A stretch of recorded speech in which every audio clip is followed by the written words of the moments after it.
Welcome to another meeting of the Chicago Libertarian Seminar. Victor is indisposed, and he's normally the chairman, so I'm going to fill in, descending from my height as supreme leader. So our opener tonight is Justin, Comrade Justin, as we like to call him, Brother Justin, as some people call him. And he's going to talk about this recent encyclical by Pope Leo, who is a Chicago native, I believe, but also spent most of his life in Chicago and then became Pope. So we must expect all kinds of Vatican scandals about corruption and double dealing and all that kind of thing that goes with being a Chicago politician. Anyway, take it away, Justin. All right. So, as David mentioned, I'll be discussing Magnifica Humanitas, which is the Pope's encyclical that came out recently. The subtitle of it is called On Safeguarding the Human Person in the Time of Artificial Intelligence. And encyclicals usually have a title in Latin, and then they have like a subtitle in it. And this title means Magnificent Humanity. And so one may ask, like, why should we care that some male virgin who wears a dress, who believes in phooey for a living, why do we care what he thinks about AI or anything? And my answer to that is, like, the church just still matters. It does have a lot of power. It has prevailed through the centuries, and though the Pope doesn't have the temporal power that he once had, he's still very much a moral figurehead. And this encyclical was written by Pope Leo XIV. Pope Leo was born Robert Francis Prevost in 1955 at Mercy Hospital in Bronzeville, just a few miles south of here. He grew up on 141st Place in Dolton, Illinois, in a tiny home where him and his brothers played Mass as children. He attended St. Mary of the Assumption with his family on 137th Street in Riverdale.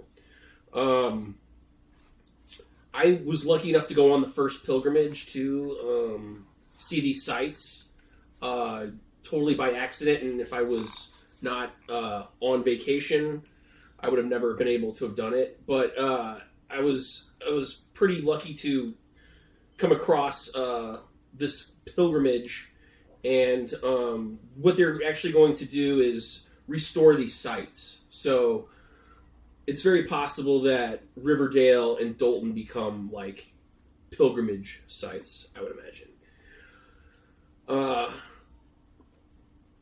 Prevost graduated from St.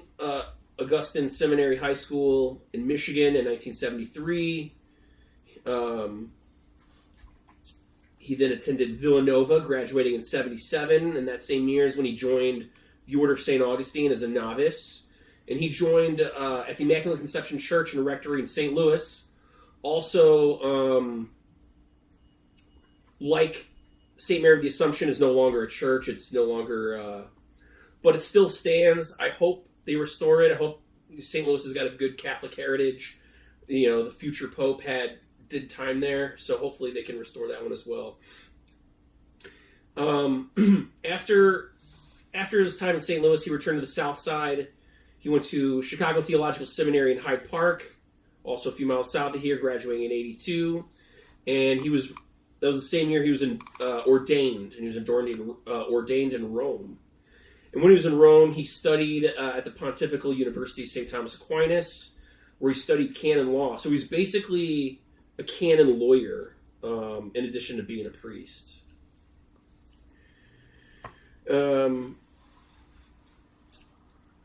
He first went to Peru in the 80s. When he was in Peru, he ran basically a Augustinian seminary, and then he returned back to the United States, where he was the provincial of the Augustinians here in Chicago, and he was returned to the United States in 98, and he stayed till 2013. So he was still just a, prior provincial in that, not too long ago, really. After that, he became bishop, returned back to Peru. He became bishop of CHICAGO, I believe I'm pronouncing that correctly, where he was the bishop until 2023. He became a cardinal in that time. And in 2025, he was elected the Pope. And he picked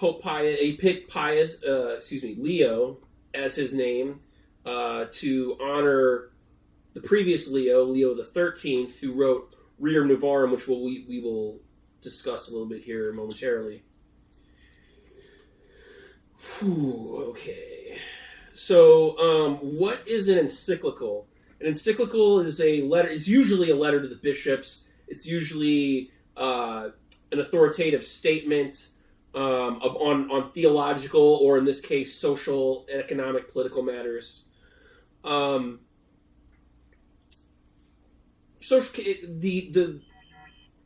The documents that touch on the political and economic and social stuff is what we call Catholic social teaching. And that has evolved since the 1890s when Catholic social teaching began, so it's hardly infallible.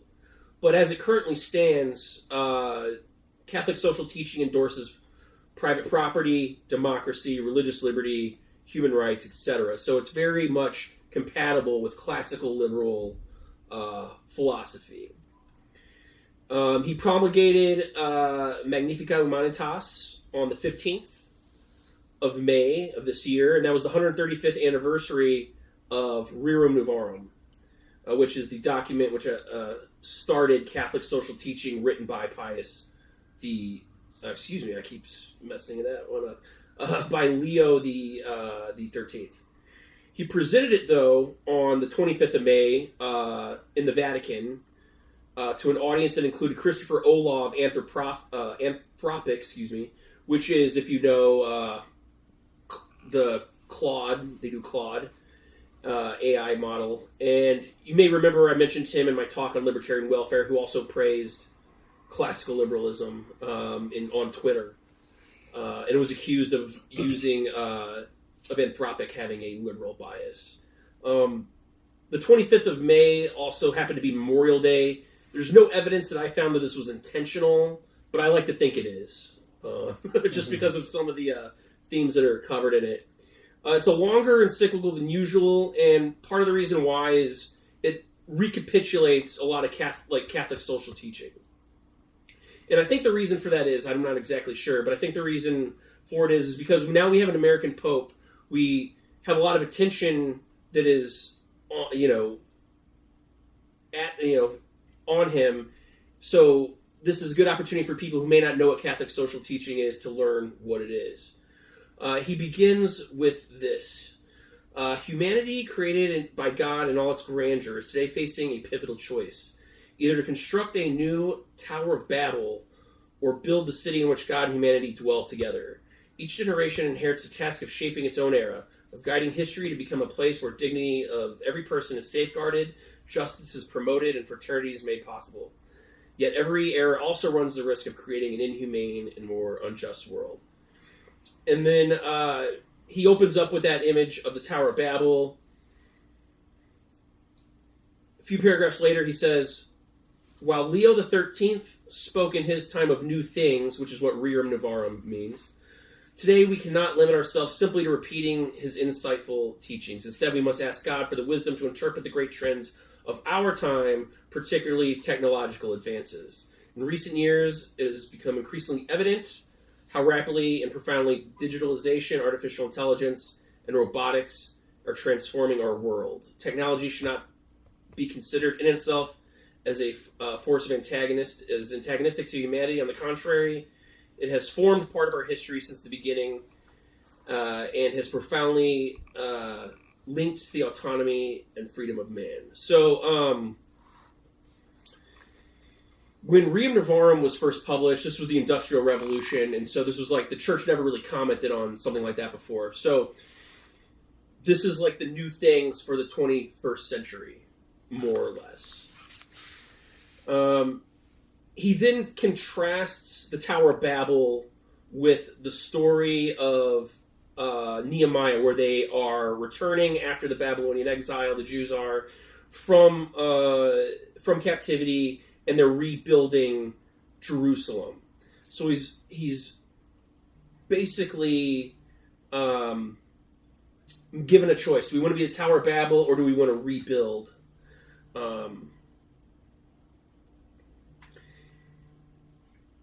I mentioned the length of this encyclical.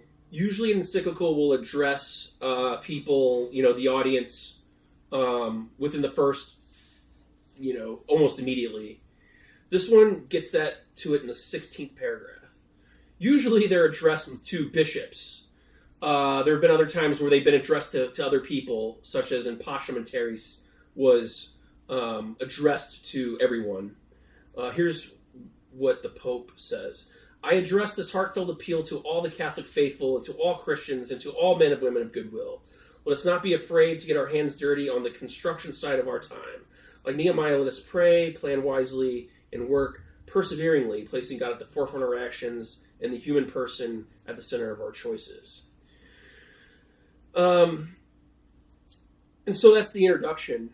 And there's an introduction, there's several chapters, and a conclusion. So in chapter 1, he more or less recapitulates Catholic social teaching. He talks about Rerum Novarum. And Rerum Novarum was basically is a document that defended private property, but it also protected, also spoke in favor of protecting workers and all this sort of stuff. And Rerum Novarum was very influential. It was also what kind of kickstarted what we call in Europe Christian democracy.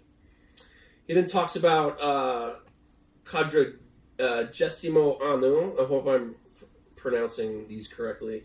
And that's that also touches on. It's a 40 year. It means 40 years. It's a 40-year reflection of Rerum Novarum, and he kind of more or less does it for his time, 40 years after the fact. And that was written by Pope Pius XI. And Pope Pius XI is my favorite encyclical writer. He's written very interesting encyclicals, including one in German that was addressed to the bishops in Germany, dealing with the question of Nazi Germany. He also wrote encyclicals against Soviet socialism, and I just think he's a very interesting character. I'm not sure why there's no cause for canonization yet, but after World War II, you had Pope Pius XII. He wrote a bunch of Catholic social teaching, but he's probably most significant for saying that democracy can be a means of proper exercise of authority, which was something that kind of they never really explicitly ever said. And that was after World War II.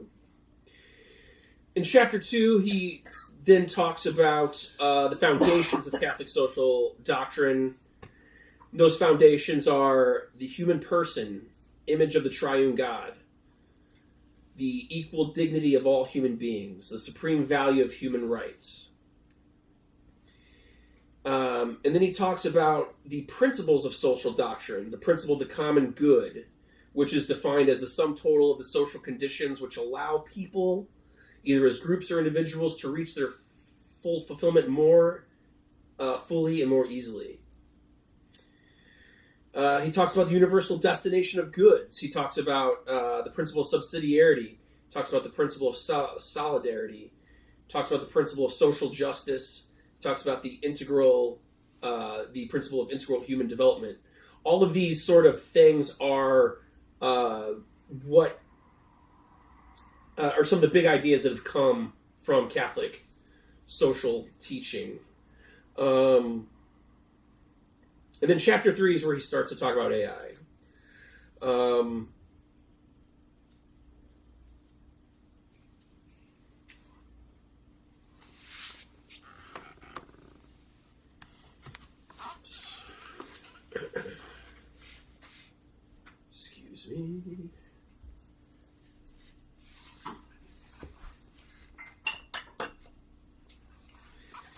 So this is probably the most profound statement, I think,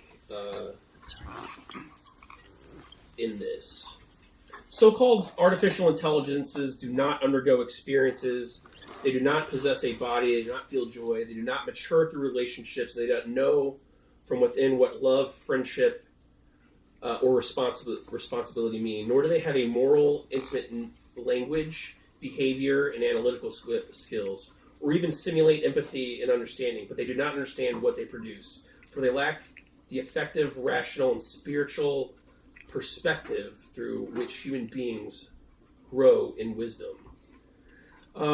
So he reminds us that AI is very powerful, but it's not sentient, and it is not human. He thinks that with AI we must safeguard our humanity, misusing technologies, perhaps giving a negative view of humanity, perhaps wanting us to make us extra human. And with this, he then critiques transhumanism and posthumanism.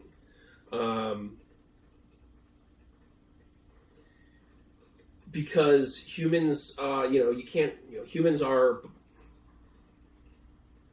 mortal beings and they suffer. So to be more than human or to be post-human is to kind of view humanity in a sort of negative sense that has to be overcome. And humanity just can't do that. And humanity is actually grand. Humanity is wonderful. Hence the title of this encyclical here.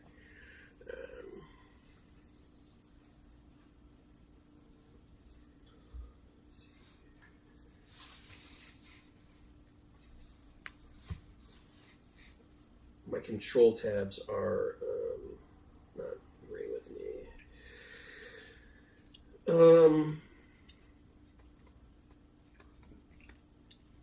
There's some very choice quotes here, but there's so many to choose from. So I'm just going to give a greatest hits.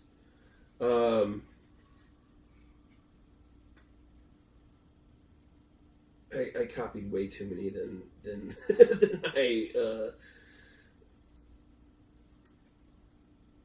oh gosh, well, I don't have AI, or I don't have internet. Oh.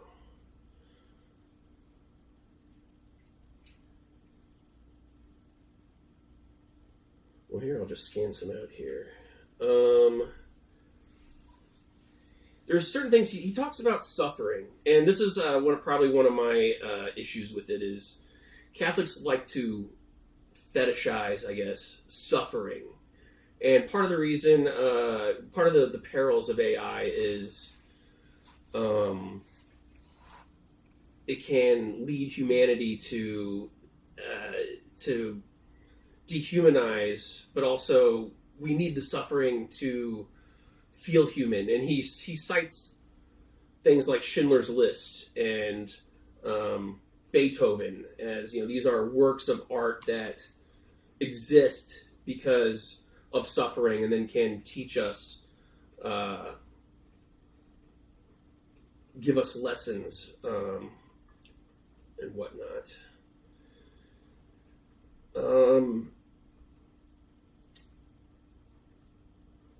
He believes that AI should be regulated, and that's probably where maybe some libertarians may have an issue with it. I personally am okay with regulation of AI. In parts, it can be very deceitful.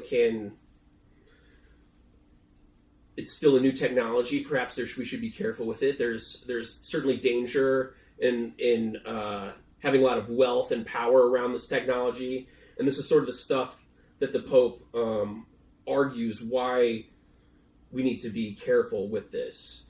He talks about how AI can be used in war, and that can be dehumanizing in that, you know, it's not a human making the decision, it's a computer, and you can have disregard for life. And he actually calls Augustine, this is a person who, the first Augustinian Pope, he said that just war theory is now outdated.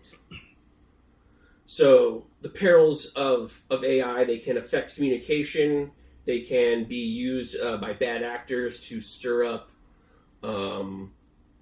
people and destabilize democracies. And one thing that a lot of encyclicals do is they say what we should do, but don't offer any sort of methodology or practical theory to get these in place. So we should do this, we should do that. So it's not clear whether he's talking about the government or whatever. But the principle of subsidiarity, which is one of the principles I mentioned earlier, is a principle that means that these sort of things can maybe be regulated or worked out on the lowest level closest to the people. So this is sort of a federalist sort of thing that I think is compatible with libertarianism. But he offers a lot of, we must do this and we should probably do this, but doesn't really say who should do the work. He worries about unemployment. You know, how can this technology affect unemployment? People can lose their jobs. We should help people if they get misplaced in the workforce to learn new technologies, to be, you know, an economy that values dignity. The too long didn't read basically is AI is not bad in and of itself, but it can be used for bad, and it could be dehumanizing. So we must be vigilant. And he sort of he then closes the encyclical by actually starting to do to actually preach, and he starts it with this by saying, let each builder choose with care how to build. With these words, St. Paul encouraged Christians of Corinth to preserve unity. Dear brothers and sisters, we have reflected on the world we are building, and we have asked ourselves what means to safeguard the human person in the era of of artificial intelligence. At the end of this reflection, I would like to propose a sober yet demanding program of Christian life with which we can navigate the epochal change in the light of the gospel. This avenue emerges through contemplating God's plan, living ecclesial unity by partaking of the Eucharist, and building a world centered on the common good and prayer and unity with the Blessed Virgin Mary. And more or less then gives the, we have to come to Jesus, and it wouldn't be, I guess, an encyclical without that. But that is more or less what Magnificat Humanitas is about. I think it's a very interesting encyclical compared to the others. I haven't read every encyclical, but it's epic length. It's 245 paragraphs. It's like a book. The other encyclicals are much shorter. This is definitely invoking not only like Rerum Novarum, but other, particularly. James might have to help me out on this one. The religious liberty one. I know which one you're talking about. I'll look it up. But anyways, he's recapitulating and he's making renewing Catholic social teaching for the AI era. Why do I care about this personally? Well, I think it's interesting. I think church history is interesting. I think the Catholic Church is interesting. As an American, the first American Pope is something that I think is awesome. Barring no scandals, hopefully he might be one of the greatest American leaders ever. It's the energy here in Chicago when he was elected Pope. There was nothing like it. It felt so I don't know. I felt so jazzed by the energy. I don't know about you guys, but I did. But I like the Pope. I find the church to be very fascinating, and I would recommend reading this on your own. It's much better than my mumbling sort of summary of it. But yeah, that is Catholic social teaching in a nutshell. You've alluded a little bit to him being Augustinian, and could you enlighten me a little bit about the Augustinians as opposed to maybe the Jesuits and the Franciscans, or what specifically is a feature of being an Augustinian? So the Augustinians have a monastic rule. I don't know what those rules are. Some of it, I'm sure, has to do with sharing your property and, strict prayer life and sort of that sort of stuff. But I've actually, the only, Augustine was very, Augustine was he was like a ladies' man who was also a great communicator. What's the rhetorician? He was a Roman lawyer. Yeah, so he was well trained in rhetoric. He was an intellectual as well. So. And he flirted with a lot of different religions, and then he stumbled on Christianity, mostly at the influence of his mother, who is Saint Monica. His big philosophical contributions that the Pope does mention in here is the city of God. So he describes the city of God, which is Christian ideal, and he describes the city of man, which is the Roman world, essentially. I've never read it. James might be able to comment on it. I've read his Confessions, which is excellent. It's an autobiography about his life. You kind of start rooting for him to convert because he comes close a few times before he does. And he famously said that he wanted to repent of his sins, but not yet. Not yet. Yes. Save me chaste, but not yet. Was the official quote. Right. Yeah. So he was certainly, and then when he became a Christian, he kind of became like a. He became like a prude, I guess you would say. Like he hated sex, it seemed, after that. But he had a son with a concubine. He had, he was a ladies' man. He left for Rome without telling his mom. So he was a wild young man, but he was a good philosopher. And actually, I think didn't the Carthaginians spare his library, I think. Yeah, when Carthage was invaded, I forgot who was the invading force, but when it was invaded, Augustine died during the siege of Carthage.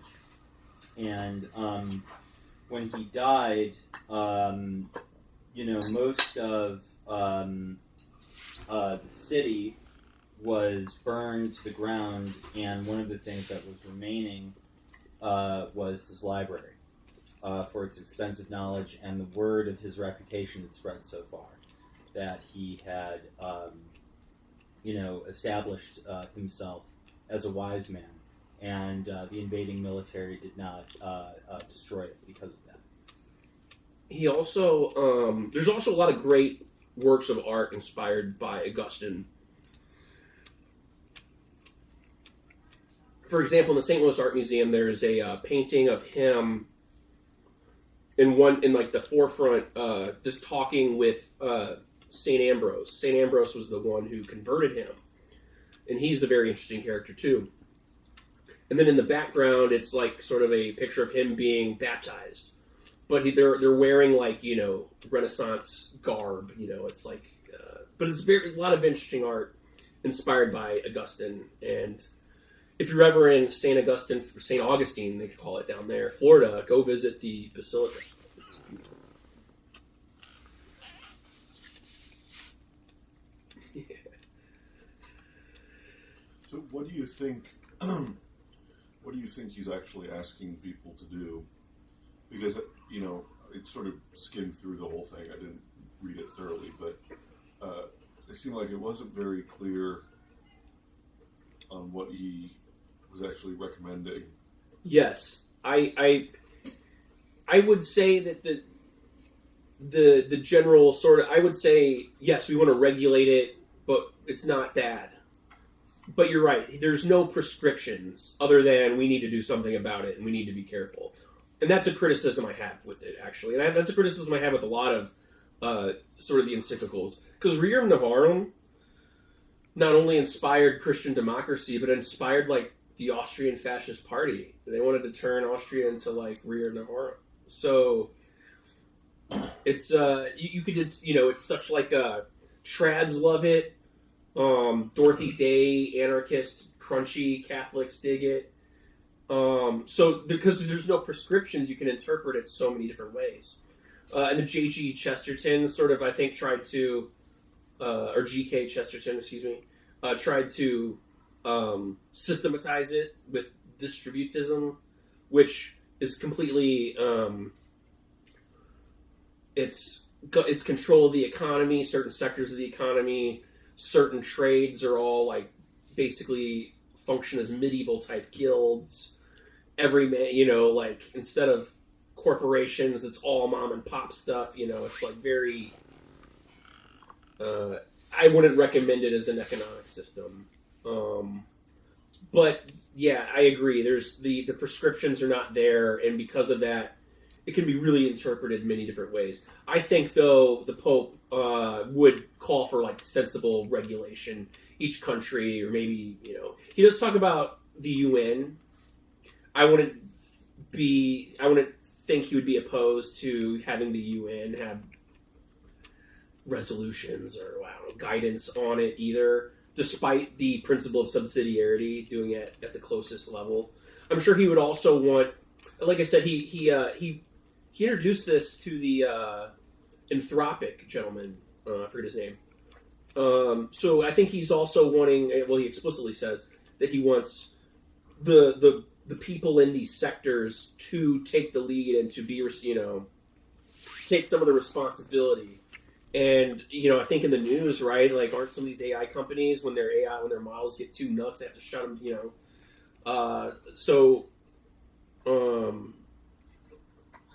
I think, I don't know how well AI companies actually try to regulate themselves, but I think he would want some of that as well. I think it's clear with a lot of these companies that they are trying to. Part of that is a marketing thing. Because if you go, we just came out with this model. It was so crazy. We actually had to shut it down. We can't even sell it to you. It's so out there. We can't even sell it to you. That's a good point. It's and their proposals for regulations are essentially ways to keep themselves in the lead. Oh yeah, regulatory capture, sure. Absolutely, regulatory capture. I mean, that's what's going on now with the. There's a lot of open source things. I think Kimi was the newest one that seems to be making progress, and now people from Anthropic and OpenAI are trying to push this. Oh, you absolutely can't do this open source stuff. Meanwhile, of course, we can. Anything that's available on the internet, whether people give us their permission or not, is available for our models to train on. So they absolutely want it both ways and in their favor. Yeah. Okay. Yeah. Go ahead. I'm sorry. Oh, I was just gonna, think of a crazy scenario where, like, the Jesuits or whatever have their own AI models or whatever, and it's like super like advanced and like does all sorts of conspiracy stuff. Can you contrast the Jesuits with the Augustinians? The Jesuits were founded specifically to counter the Reformation, and they're to, and they do missionary work as well. They tend to be much academic at like Loyola University. Augustinians are also very academic as well. James, do you have a comment on that? Yeah, so I think what's important to remember is that in the Catholic Church, there is a sense of spiritual freedom that you have. And so different orders, different religious groups within the Catholic Church have specific missions that they carry out. So the Augustinians, they're individuals who carry the legacy, or try to carry the legacy, of Augustine of Hippo, and then the rule of St. Augustine that he put together for his prescriptions for monastic law. So this would be different than, for example, the Jesuits, The Jesuits were created to reform priests in the Reformation because there was such a big problem with priests going out. I mean, the Reformation was caused by this priest Tetzel going out and basically saying you can just buy your way into heaven. And so the Jesuits were started as an internal reform of all of the priests because they thought they were not educated enough in theology and the teachings of the faith, and they needed to be re-educated. And the Jesuits were going to be the people who did that. What's very interesting is that because of the way the Jesuits were trained and how rigorously they were trained, they then became kind of the Pope's expeditionary force. So outside of Europe, in Europe, the big intellectuals are Dominicans. The Dominicans are really the order that they pray, they sing, and they do intellectual stuff. But outside of Europe, you have really Jesuit schools. So in the United States, in Vietnam, anywhere around the world, it's usually a Jesuit school, and that's because of how well they were trained theologically and philosophically, that they could just send them out anywhere. And so that's kind of what the Jesuits do. Yeah. And if you go by Shogun, the Jesuits are very bad guys. Yes, I've watched some Asian cinema where it's like the English are there and the Jesuits are there, and they hate it. It's like they're all nationalists. They want to kick them all out. The Jesuits are known as the soldiers of the church, even in the church, and they have been controversial since their inception, and that's partially because they're so well educated and they're taught not to back down. They're really taught to enforce church teaching and enforce good philosophical thought. So they have a sort of militaristic. It's so much so that in the head of the Jesuits is called Father General, and he is in the Vatican. So it's like the Salvation Army. Yeah, basically for theology. Yes. I would say it's the Pope's CIA too. I was kidding. Not so much. Yeah, it's kind of a hard thing. They're the intellectual wing that's trained to fight. So they are the people who should be, if they're doing it correct. Now, you meet some of these seminarians and you're kind of like, okay. But ideally, they should be the people who are prepared to really defend the faith, along with the Dominicans. But, ideal and reality can be different. And certainly the Jesuits nowadays get accused of being woke and not even Christian anymore. Like, hey, they're not even Catholic, But I think Jesuits are pretty cool. Well, the whole Catholic Church is often accused of not being Catholic. Yeah. By the SSPX people. Oh yeah, who are His Holiness excommunicated. Right. Yeah. Oh, that's right. So you already That's see the Chicago ruthlessness, getting rid of unwanted people. It's interesting that although we tend to assume in our culture that there's a close association between classical liberalism and Protestantism, there are some outstanding Catholics who have contributed to classical liberalism. I would say most outstandingly Lord what's his name? Acton. Lord Acton, yeah. I remember Hayek. I was actually at a dinner with Hayek where he was rambling on about some of his reminiscences, and he said that when they decided to form an organization of outstanding intellectuals, recognized intellectuals who were in favor of old-fashioned liberalism, and it eventually became, of course, the Mont Pelerin Society. That he had the idea because he thought that in Southern Europe it would be a barrier, that there was a barrier because Catholics were against classical liberalism. So he wanted to call it the Acton-Tocqueville Society, two outstanding Catholics who were essentially classical liberals. And they had a big discussion, all the leaders of this, Milton Friedman, Frank Knight, and all these leading academics who were classical liberals. It ran into the problem that it turned out when this was suggested that Frank Knight was a really belligerent anti-Catholic. I mean, really like street corner of Belfast kind of anti-Catholic, so they ended up calling it the Mont Pelerin Society, which of course doesn't tell you anything, right? That's very interesting. Here's a quote by Hayek. You mentioned Hayek. If somebody really wanted religion, he'd better stick with what seemed to be the true article, that is, Roman Catholicism. Protestantism always appeared to me a step in the process of emancipation from a superstition, a step which, once taken, must lead to complete unbelief. But I think he was an agnostic in his personal beliefs, but it's interesting that he made this... Hayek was definitely an agnostic. I mean, he was an atheist, essentially. Okay. But he was in my opening for the next meeting, I'm going to talk about religion. One of the things I maintain is that agnosticism is a subset of atheism. It's just a form of atheism. The other form is disproof atheism. But anyway, I was going to say something and I've forgotten what it is now. What it was. Your Tocqueville and Acton. But I had something else that was then I got sidetracked. It'll come to me in a moment, I'm sure.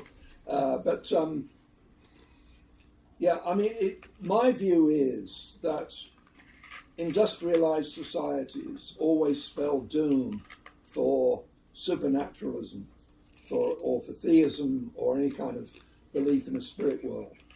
And that the new religions are things like Marxism, Freudianism, Jungianism, that they are basically atheistical religions. And of course there is no conflict there, but Buddhism is an atheistical religion. Although some Buddhists, out of a sense of,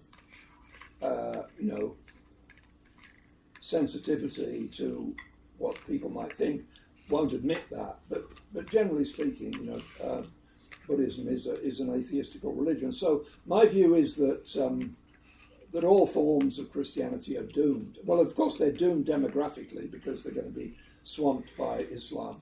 But Islam ultimately, as Islamic societies industrialize, Islam will get weaker just as Christianity has got weaker in the West. And they will be replaced by secular religions or non-supernaturalist religions. Well, that's an interesting point. Why? I mean, at one point, Islamic society was, like algebra. That's from an Islamic culture, right? Things like that. But as you mentioned it, there don't seem to be any examples of Islamic industrialized countries. Am I missing one? There are Islamic societies like Turkey and I don't know much about it. And Indonesia, which are well on the road to industrializing, but still, it's true. I mean, there was a time, of course, when Max Weber wrote The Protestant Ethic and the Spirit of Capitalism, when it was commonly accepted that Catholicism couldn't take to an industrialized society, that it was a uniquely Protestant thing. Well, we don't think like that anymore. But the same idea comes up when people say you don't see industrialized Muslim societies. But I think it's just a matter of time. I think all societies in the world will industrialize, or will become part of the industrialized world in a cultural sense. And they will then, whatever form of theistic religion they have, will decline. But one of the aspects of this decline of theism is that we get things like Catholic social teaching, and I don't know much about Catholic social teaching, but what I do know confirms my prejudices, of course, and that is that it's sort of keeping up with what happens to be trending in the secular world. Mm-hmm. In other words, the Catholic Church has nothing really to say about anything of practical value, but it is able to come out with these platitudes like we must be respectful of human beings and so on, things like that, which you might as well say bar black sheep, for all the effect it has upon practical policy. In other words, the theistic religions, as they're declining and weakening, first of all, they tend to become more metaphorical, and so that they no longer sort of insist on the literal truth that in the creeds, for example, in the Christian church. And of course, one fashionable current example of this is René Girard, who it's difficult to say whether he really believes in God or in the spirit world. But he is a pious Catholic, and he's written lots of books to prove it. And you know all about Girard, of course, and he's very trendy currently among Catholics. I'm going to give a talk about this and explain something about Girard, and I think it's quite fascinating. But that's the sort of thing. It seems to me the theistic religions adapt to what's going on in the secular world, and Catholic social teaching is part of that. When rerum novarum, I mean, it's sort of, well, we don't want socialism because we want to keep our property, but we don't want laissez-faire. And we can join with the socialists in pouring scorn on laissez-faire, right? So, okay, that's just tracking the sort of center of secular opinion, So that's what I think. So it's sorry to be discouraging, but that's. Well, I was curious how you're going to react, considering you have an atheist. In your book, in your bibliography, so yeah, I mean, I I'm wrote not a book discouraged. about atheism. That's right. Yeah, But go ahead. I Sorry, just have a clarifying question. So, would you describe yourself as a positivist? Because it No. sounds No, very no, positivist. What you're absolutely saying. not, no. What would you describe yourself as then? critical rationalist. Okay, so critical rationalism. In other words, a Popperian.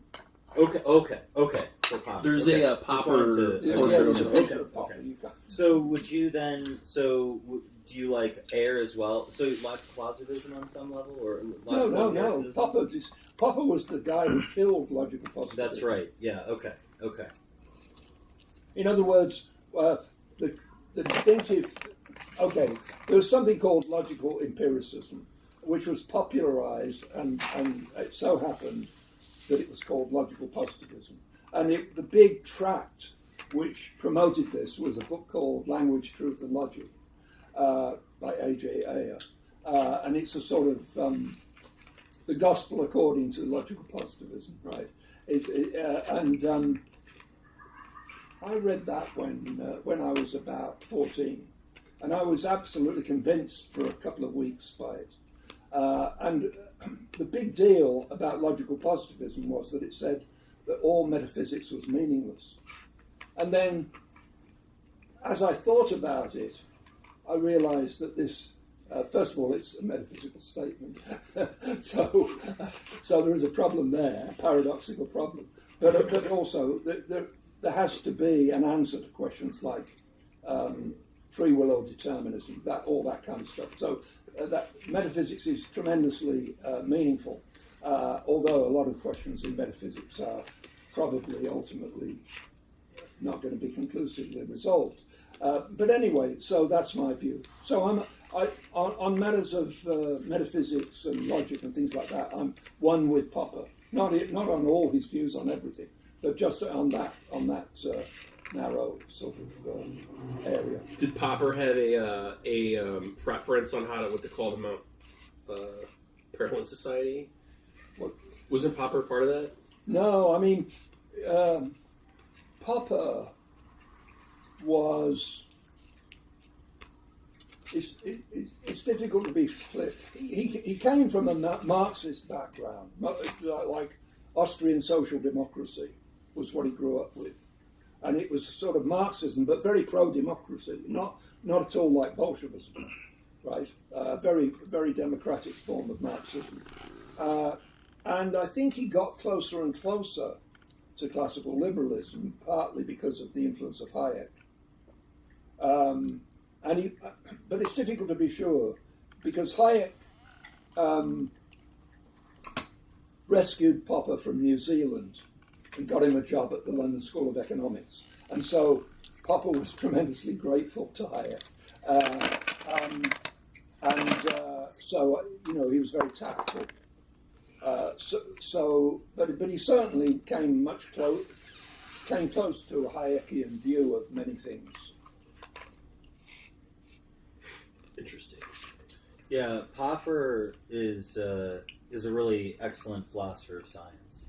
So he was one of the biggest generation of people who was trying to refute kind of the idea that there was that really he took a lot of attack on the idea of falsification. Scientists will often come up and they will say it's falsification, right? That is the standard. But he says that there's a much larger process going on within the scientific method. That's an important component of the scientific method. But not only is there falsification, there's also things that, like debates over like framework, like your paradigm, stuff like that. So he was someone who really is in very many ways a precursor to people like Hillary Putnam, C.I. Lewis, and Thomas Kuhn in the later 20th century. So, yeah.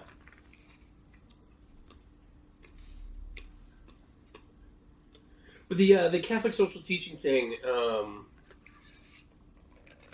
forgot to mention this in my talk, but the Pope more or less he talks about how more or less what social teaching is taking the modern, taking what's the current thing and reflecting it with the gospel.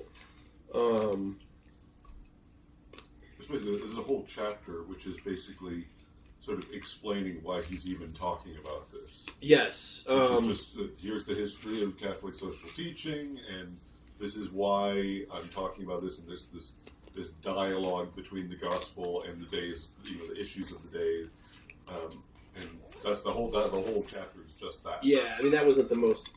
I mean it was. I didn't find that to be the most compelling part of it, but what I did find compelling was he does apologize for slavery.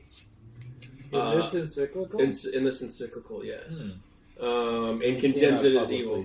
The same, too. Yeah. And of course, I mean, there's nothing in the gospel that explicitly condemns the practice of slavery, unless you want to take the golden rule is that.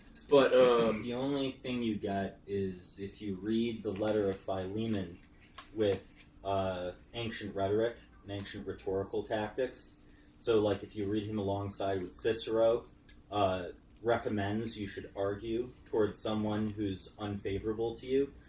He's arguing towards, so when you look at it with Cicero and, like, the plan, the framework, if you look at the letter of Philemon, Paul is writing to a person who he can't openly say, let this person go, release your slave. But he wants to encourage him to do so. Sure. And so he employs a very sort of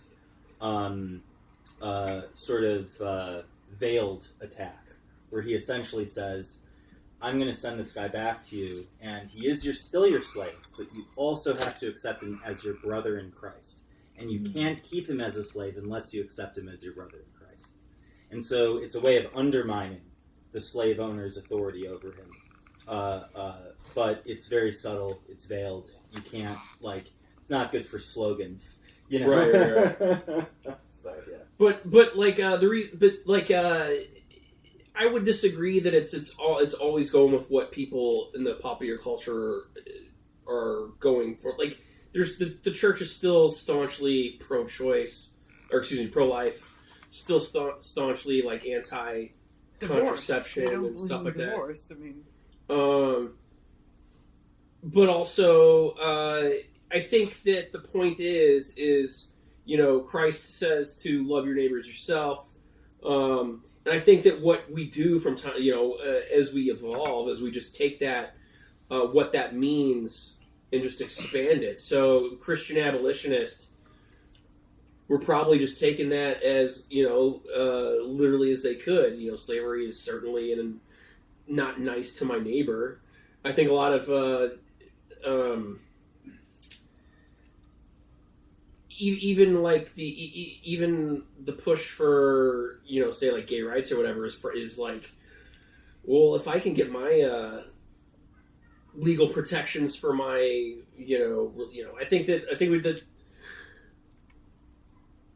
the golden rule just kind of gets stretched and applied greater as we evolve, and I think that is what Catholic social teaching kind of is as well. It's just we're applying these principles to the new things, and these are what we're saying on it. And it's not always going to cheer on what's going on in the culture. It'll certainly oppose things in the culture as well. So, like, it's certainly when Pope Pius certainly didn't want the Germans to go along with Hitler, nor did he want the Italians to go along with Mussolini. Although without Mussolini, you would have no Lateran Treaty and no Vatican State and all that other stuff. Right. Well, but Mussolini solved the papal question. That was one of his most brilliant achievements. And that's still, from what I understand, and the papacy was quite grateful to him for that, and so was everybody else. Yeah, but I think the love of I'll say love affair, or the honeymoon with Mussolini didn't last very long because He also drained the Pontine marshes, and he made the trains run on time. Both were outstanding. He did that by essentially cracking down on the railroad unions. Solved malaria in Rome for the first time in over 4,000 years. Draining of the marshes. Mm-hmm. Yeah. I would say point, that Pius the 11th would disagree with the busting of the unions. Right. Well, that's the problem with the Catholics. They're soft on unions. Well, I mean, unions are free market compromise. I mean, they are. It's voluntary association. It's bargaining. It's Oh yeah, right. Yeah. Whatever. As long as they don't Did they know that they were going to solve malaria? This was when was it? When was it? This was you might know better the exact date of when Mussolini drained this. I think it would have been the early 20s. So Yeah. Okay. But I know he drained those swamps because malaria was a huge problem in Rome, and it was a constant problem because the mosquitoes would cultivate themselves, and all you needed was a year with bad food supply combined with heat, which often happens, and then you get not only the famine conditions, but also you get hit with a bunch of mosquitoes. I'm not up to speed with when they figured out mosquitoes were a problem, just in the world. I mean, there's the germ theory of disease was 1890. Well, so, but mosquitoes is the thing. Yeah, I don't know. I don't think sometime that though. happened. Yeah. Just this curious. is what I have to ask. So the Pope gives a message. How do you know this message is going to reach Elon Musk? Or you had mentioned the Anthropic guy, or the CEO of Apple, or the CEO of the reason Google. that I don't really follow what the Pope says most of the time, but I do follow on Twitter all these tech people, all these Silicon Valley people, and everybody was talking about this. So that was really? the shocking thing to me was that you have all of these influencers and tech people and people in Silicon Valley and people working at Facebook and whatever, that as soon as this came out, this was the big story that everybody looked at the encyclical, everybody was talking about it. Who knows how many people actually read it, but everybody was talking about it, and there were some choice quotes. They just asked AI what it thought of it. They got a summary of it, yeah. No, but I think it was. I don't know if that's because now things can digitally reach people in very conveniently, but it definitely did reach the Silicon Valley people. So.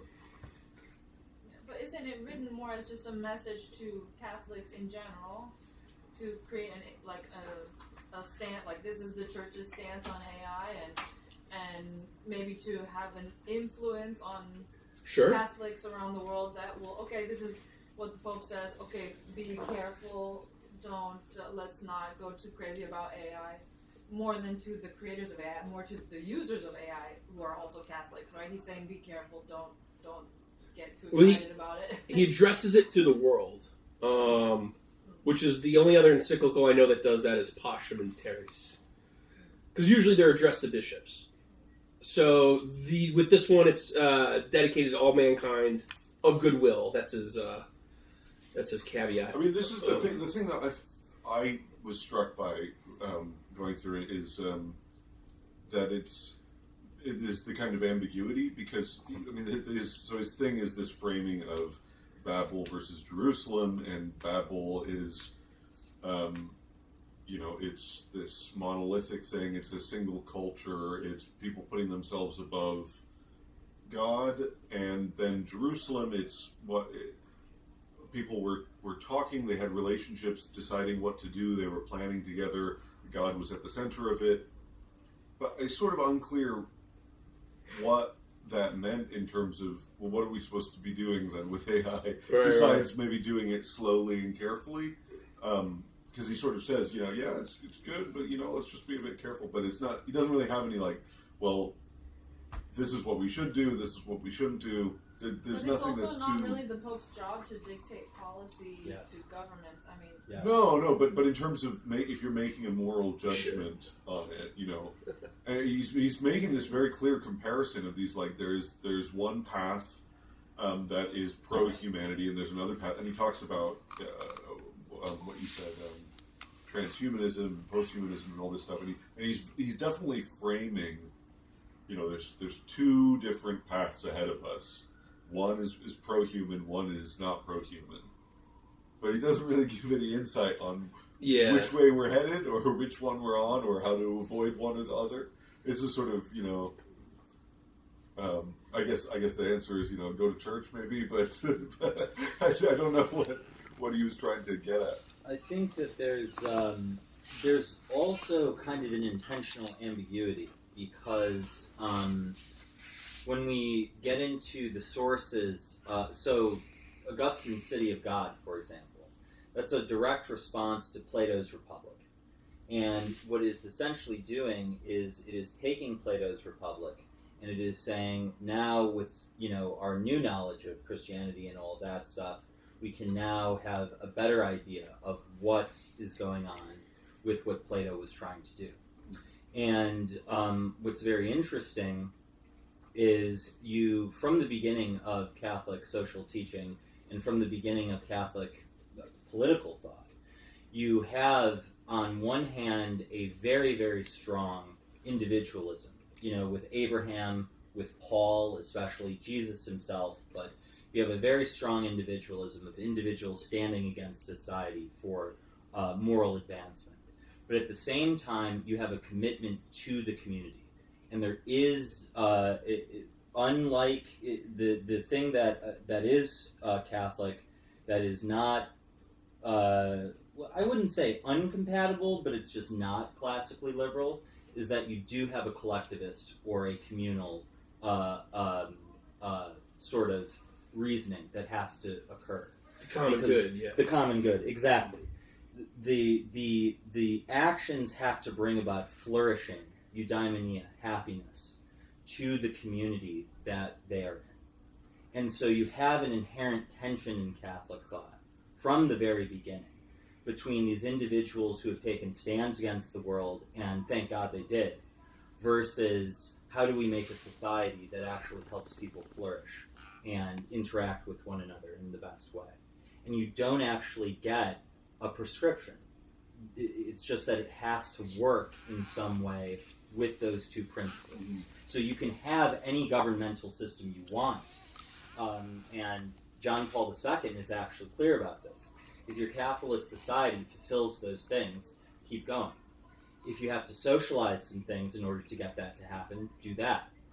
So there's more of an ambiguity, and it's much more based on. The thing is, it's contrasted with in the Encyclical. It's contrasted with he is very clear about a few things. I mean, he's very clear that AIs are not sentient, and there's that this is something. This is just a tool, which what some of the Silicon Valley people would take issue with. And he's also very clear that whatever the path is, it involves it. The right path is not the one where we just let everything go Wild West, right? So it's curbing things in some way. It's just curbing them vaguely, and everybody can kind of interpret that. You said earlier on about sensible regulation. I mean, the problem with a term like sensible regulation is that everybody's got a private idea of what sensible regulation looks like, and then everybody's idea looks completely different to everybody else's idea.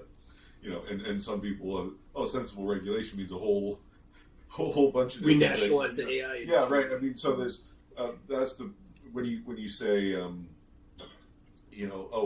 we need to just be cautious about this, but you don't really say anything specific in that direction.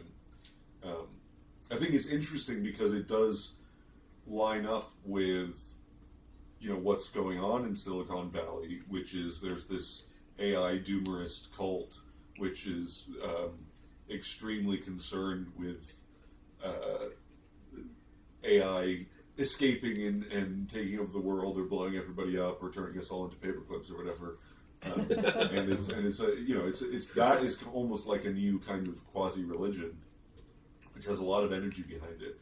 And so this Encyclical, maybe part of the reason that it caught on to the Silicon Valley people is because the ambiguity in it kind of opens itself up to that. It's very compatible with that. Yes, I'm not gonna disagree with you that the ambiguity is part of it, is an issue with a lot of Catholic social teaching. And yeah, I'd be curious to hear what Thiel has to say now, because I think Thiel is now in some weird Christian, apocalyptic, Antichrist phase now. He gave a whole series of lectures on the Antichrist. Right? So I'm curious. I mean, it was right after his PR disaster, where he got asked whether it was a good thing that for humans to survive, and he sort of thought about it for a while. Yeah. And then he came out with a series on the Antichrist. This is not in the best. Yeah. So I mean, maybe the Pope may have had that in mind when he was right. Well, let's be honest. The Pope did not sit down and write this thing all by himself. He used AI. Genuinely reading it, there are passages where I'm like, he's using the negative parallelism here, and it's very possible. Here's what's it's very really possible. interesting about this. Even if he did, I don't think he did, but even if he did, that wouldn't be against the principles explicated in the Encyclical. But it would be funny. It's ironic as hell. Yeah, I mean, it's hilarious. Yeah, it's hilarious. But I do think the message of the Encyclical is fundamentally AI is not inherently evil. It's not inherently a bad thing. It's a technology like any other, and but it's a very powerful technology. It is something that is like the first industrial revolution. And so we have to decide what future we want with that technological power that we are now being vested with. Another thing he talks about, I didn't mention, is data and the use of data. And, powerful corporations have access to your data. And, where does AI fit into this? And I believe it's Andrew Yang. I don't know if I agree with what he proposes, but it's certainly an interesting thing to think about is, can we, in this new age, can the data with it, our data be ours?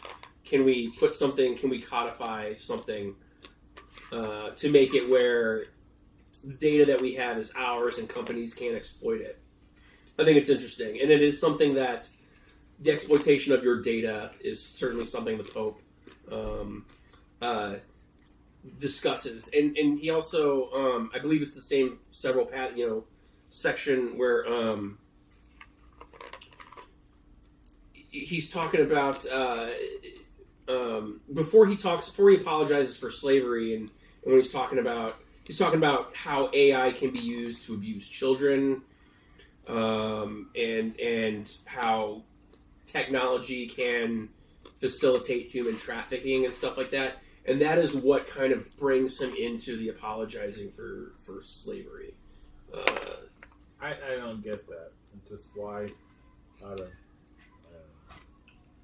guess I have a problem with anybody apologizing for something that nobody alive had anything to do with. But well, he was apologizing on behalf of the institution of the church itself, and he asked for forgiveness too. Yeah, there's forgiveness for people who died hundreds of years ago. Yeah, it's already passed. Yeah. Which slavery?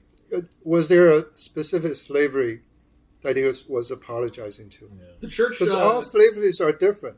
Yeah.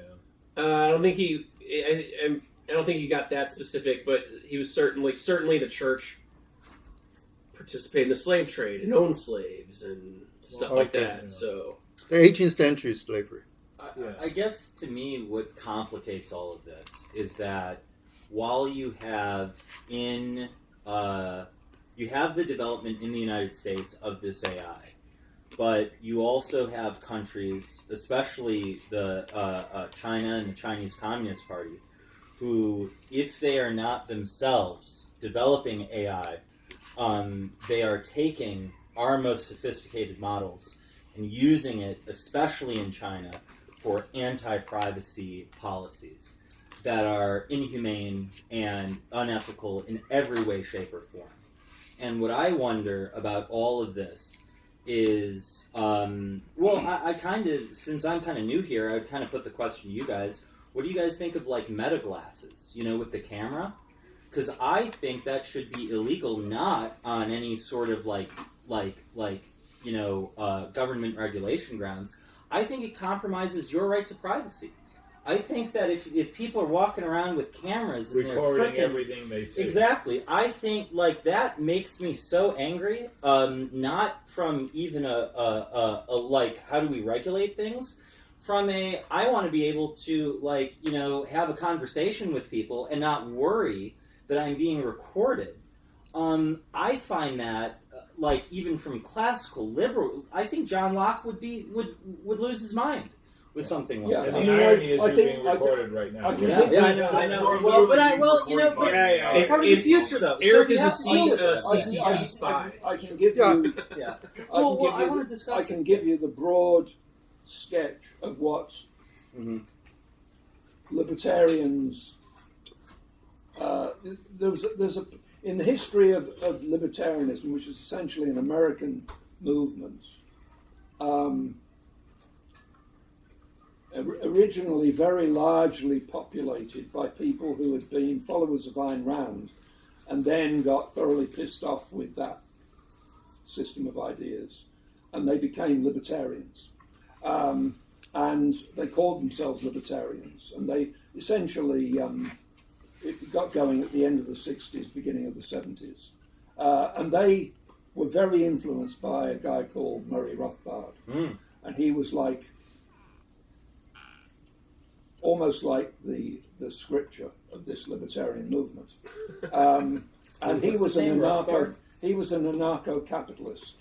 And he laid down certain things which, when I became interested in libertarianism, all the libertarians I met were either Randists, although they objected to a lot of things that Rand said, or followers of Rothbard. And later it broadened out.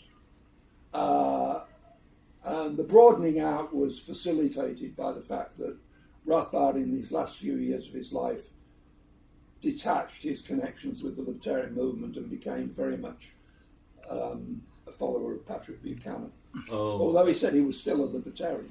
He didn't take back any of that.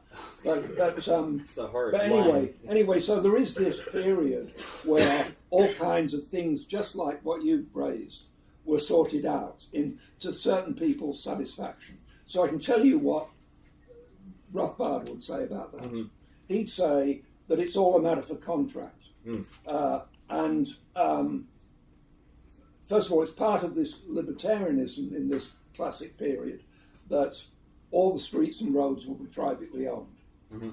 And so the street or road owner will lay down the regulations, like whether you drive on the right or the left, or whether that doesn't matter, or whatever. And they will do so in order to maximize their profits, like all businesses. So they will be influenced by customer appeal and what people want. If you go to a piece of private property, like a restaurant or a hotel, the people who run that property will have regulations, like what you can do in this hotel and what you can't. And of course there will be people in the background, like insurance companies, who will also have an input. But they will ultimately be governed by consumer sovereignty. In other words, people can agree to any rules they like or disagree with rules. So whether you should be able to walk around with glasses that record everything you see is the kind of thing that street and road owners will have rules about. And you can go into great detail about this. And at the time, there was a lot of detailed discussion of things like that.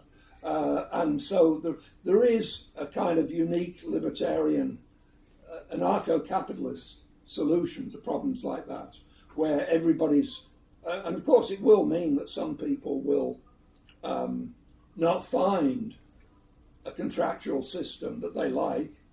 On the other hand, the people who are devising all these systems of rules will be guided by what the customer wants. And if in fact 90% of people object strongly to having other people record them when they're interacting in a public place, then that will be abolished. Just like the hotel today abolishes loud parties after 1 a.m, right? It's just like that. It will be contractually determined. So that's the answer that you would get from libertarianism in its classic phase. By the way, I do have a couple of questions, and basically just to know whether, because I haven't read this encyclical, I've read bits of it, and I've read summaries of it, but I haven't read it. So, first of all, so there's two things related to AI. One is that from what you read, he emphasizes that AI doesn't feel emotions and he doesn't put it like this, but it doesn't have consciousness. Mm-hmm. It's essentially, it doesn't have purposes. It doesn't have experience, It doesn't have purposes, it doesn't have intentions, and it doesn't understand anything, right? And I think that's absolutely correct, by the way. And a lot of people are saying it, although it's not the majority view. But still, I think that's right.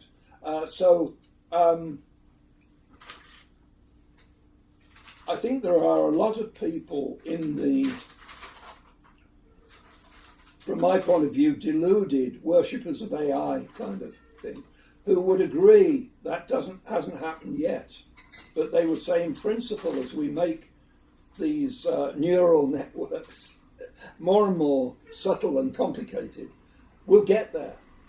And there will come a point, and we won't necessarily know exactly when it is, when they will become conscious, right? So that's what a lot of people... I think that's probably what Bostrom would say, Nick Bostrom, and it's probably what Kurzweil would say.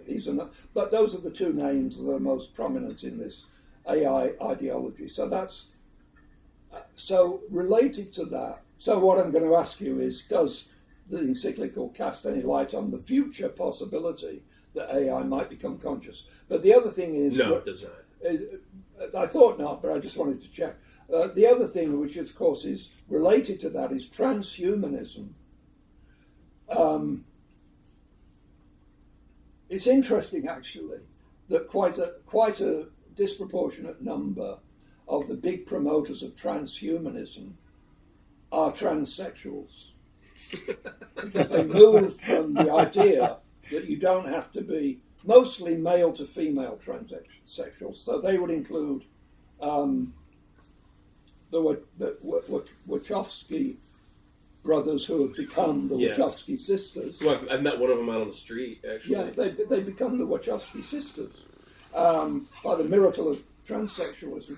And then another one is this Martin, what was it?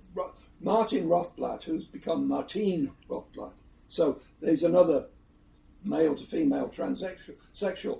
And what they both think, both of the Wachowski brothers and Rothblatt, is that it's a great liberation to be able to step into another gender, as they always say when they mean sex.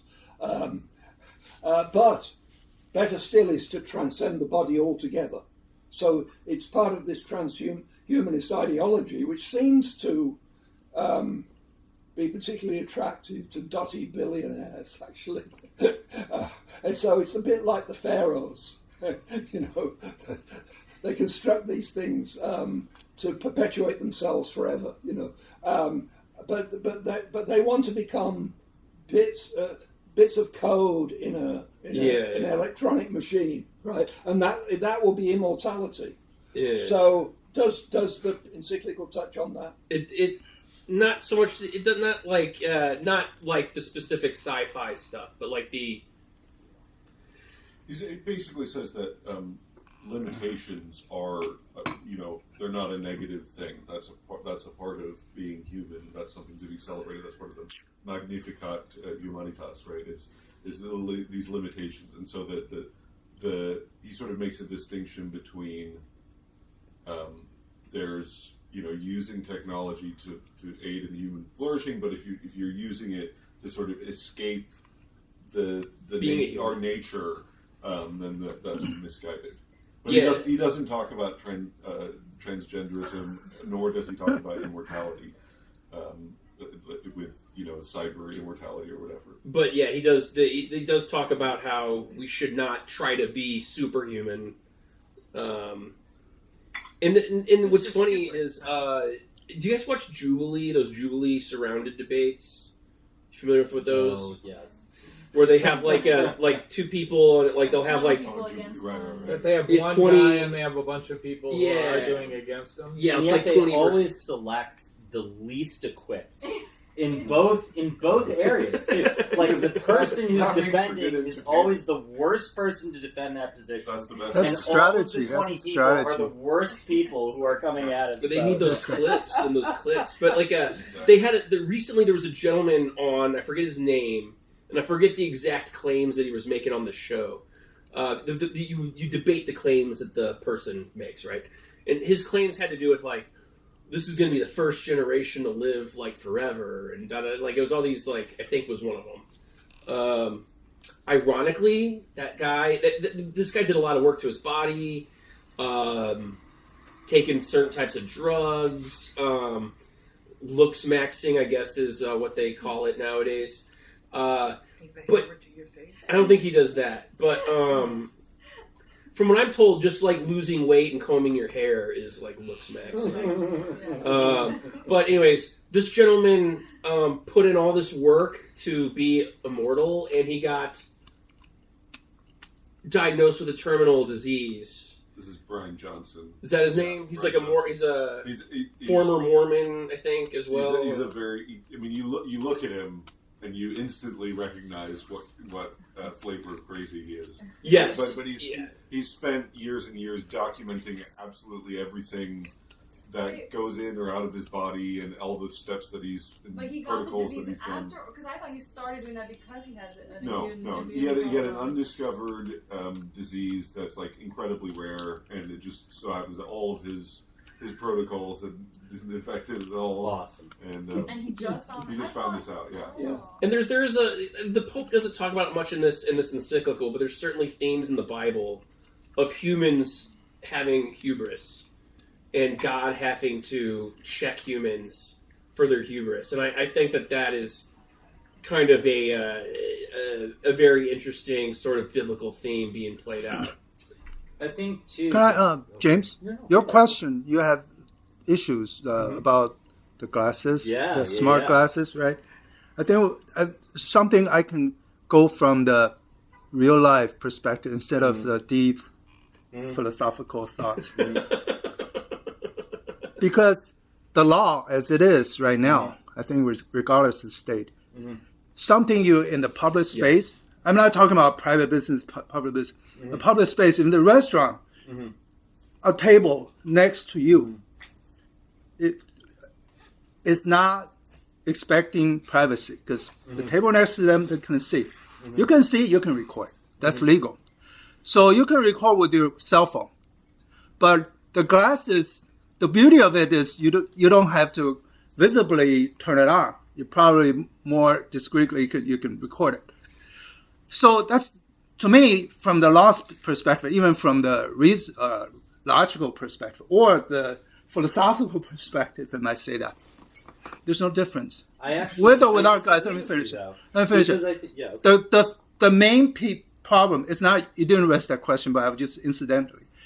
The main problem that people have with the glasses that they don't have with cell phone is the glasses of, the Terminator old movie before you were born. It will, if I look at David's age and all his data will be on the screen. I can see it. He scans his body. So if I want to pick up a girl, I want to impress the girl. And because the facial recognition, I already know what the girl's data. I will just speak to her interest or whatever it's her weak spot. And I can get it more quickly. So that's the problem people have. And as far as the recording, okay, I guarantee you, the cell phone is recording us. Oh, yeah. It is recording us. If you have Alexa, what's that? Amazon thing? Yeah. It's recording. One day I was walking on the street. I was joking about one of my daughter's friends. She was checked in the psycho hospital, something like that. And I was talking about cuckoo's nest. All of a sudden, my phone lit up with a cuckoo on the nest. I was like, what the hell? So it is recording at all times. It's a recording now. Probably not recording video, probably audio at least is recording. I don't think we're aware of how much we are being recorded. We're recorded. Number one, you have to be used to it. One of the greatest evils of our time.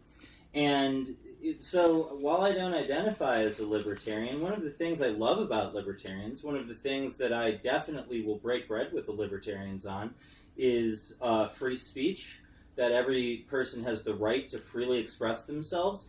And part of that free speech is also the ability to change one's opinions, to have the ability to reform oneself and to rebrand one's image when one wants to. That's the first thing. So to me, I don't care if this is widespread. Only someone who is evil, who is someone who would want to privately record the lives of people who are obeying the law. The second thing is that I think you're mistaken about that, and I would need a lawyer for this. In the United States, you need the consent of the party that you are taking video of in order to take video of them. And in the public, this has been adjudicated. Unless they're a public in public. Unless they're a public figure. Well, there are regulations around this, but what I'm trying to get at is that here is my worry about all of this stuff. I commonly, because I do philosophy, I will argue for people, who I disagree with vehemently.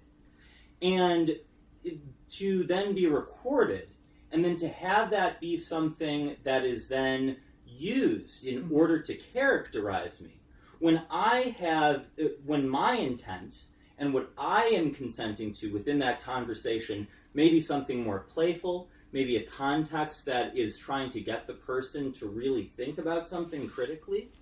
I can't imagine then having something like that be used in order to smear me. That's exactly the point I'm getting at.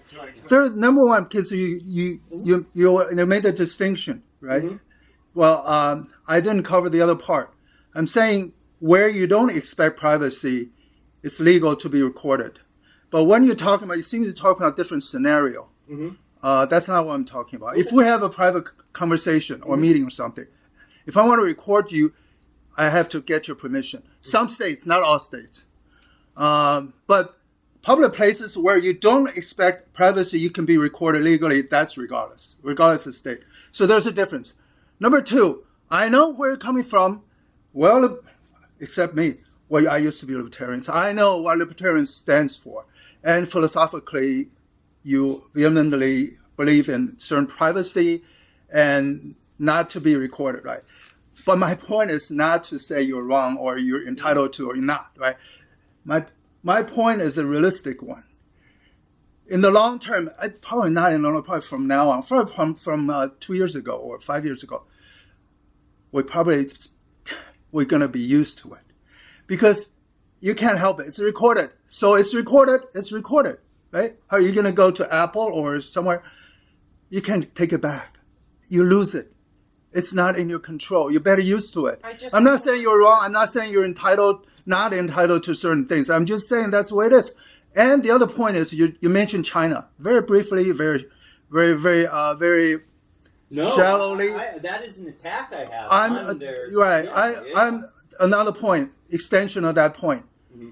What is it as far as recording, privacy, being watched, being recorded? What's this difference between the U.S. and China? You name me. Name me one. Make me happy. I agree with you, but here is my problem. From the entire Western philosophical tradition, it does not matter what the masses think in terms of actual resolve for moral principles.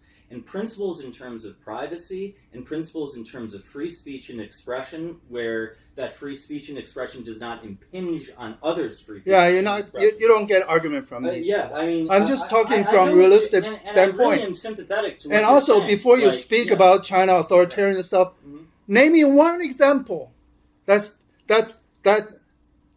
different between U.S. and China as far as recording and privacy. Oh, I agree. Made me happy. Well, the difference, I'll give you the difference. Uh-huh. I mean, the difference is very simple, and it's not a good one, is that in China, the government just does it directly. In the United States, corporations do it for us, and then they pay the government pays the corporations through the back door in order to get all of our data. Sure. So you're absolutely right. You also, entity is different. But ultimately, in the end, your end user or your end sufferer, what's the difference to you? But the difference which entity is recording you? The difference to me is that I think that fundamentally is not something that the government should be doing. That if we are committed to the principles of classical liberalism in any way, shape, or form, but Apple's doing it, Google's doing it. Mm-hmm. The difference between Beijing, CCP is doing it, Google doing it. The difference to the individual is minimal. If you really want to trace it, that's my standpoint. And I agree, but it does not make them less evil. I know. You get no argument from me. Except I don't use the word evil, because the evil is the word is a little bit too... I know, but I will. though. I will. I think we're much more ignorant than you are. You understood, the cuckoo, yes, my cell phone's listening to me. I think a lot of Americans are not aware yet or ignorant of how much they're being recorded or being spied upon. I think we all know it. I wasn't thinking about it. It reminded me. It came to the fore. We all know it. We just don't think about it, probably because we're used to it. Almost everyone's had the experience of talking about something on the phone or even just to someone else. And then you see that thing being advertised, on Facebook. Exactly. Like that. We're used to it. Just don't think about it. I mean, who knows how much I've ordered books from the library and then had it pop up. Some of them may just be. I just got Gulliver's Travel. I ordered from the library, and then a movie. There was a link or an advertisement of a movie of Gulliver's Travel that came up on, and it wasn't from the library. It was from. Yeah. So. I wanted to pick up on two things. Because one is, you said that only someone evil would secretly record someone else who wasn't doing anything illegal. And I don't think that's true. For example... Overprotective parent, maybe. I wasn't that general. That is exactly what you said, actually. But I'm going to push back on that. All right, that's okay. And I would but say there was a different context in which I was saying it. That's fine. And to that point, you were making the point that things are being removed from context. But I would say there are situations, for example, like recording police officers. Oh, of course. Where you may want to be recording them secretly, and there are all sorts of situations where you can imagine that's a technology that could be used for perfectly justified purposes and not not for some evil purpose. And let me then clarify, Yeah. I'm talking about governments.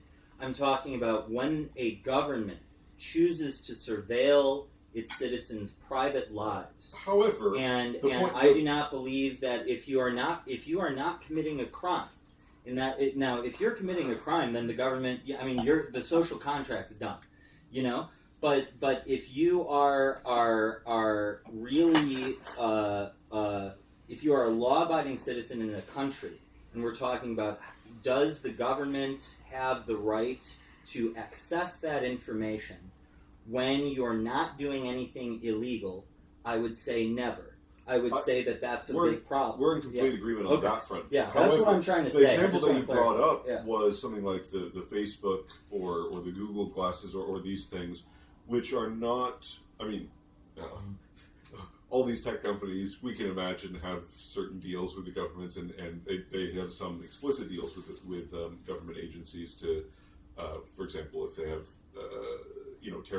terrorist organization, they'll be able to get some data. But it seemed to me like when you brought it up that you were objecting to the recording itself, which is not necessarily something that the government is involved in. That could just be a private citizen secretly recording another private citizen, another citizen. So, and I agree that there is something very fishy about that. But so the second thing that I wanted to get to was, which sort of wraps around to your point about the Pope mentioning all this stuff about data, is that one of the things happening now is, because all of this AI technology has only been happening, it's been like 5 years essentially that it's gotten any traction and has been newsworthy.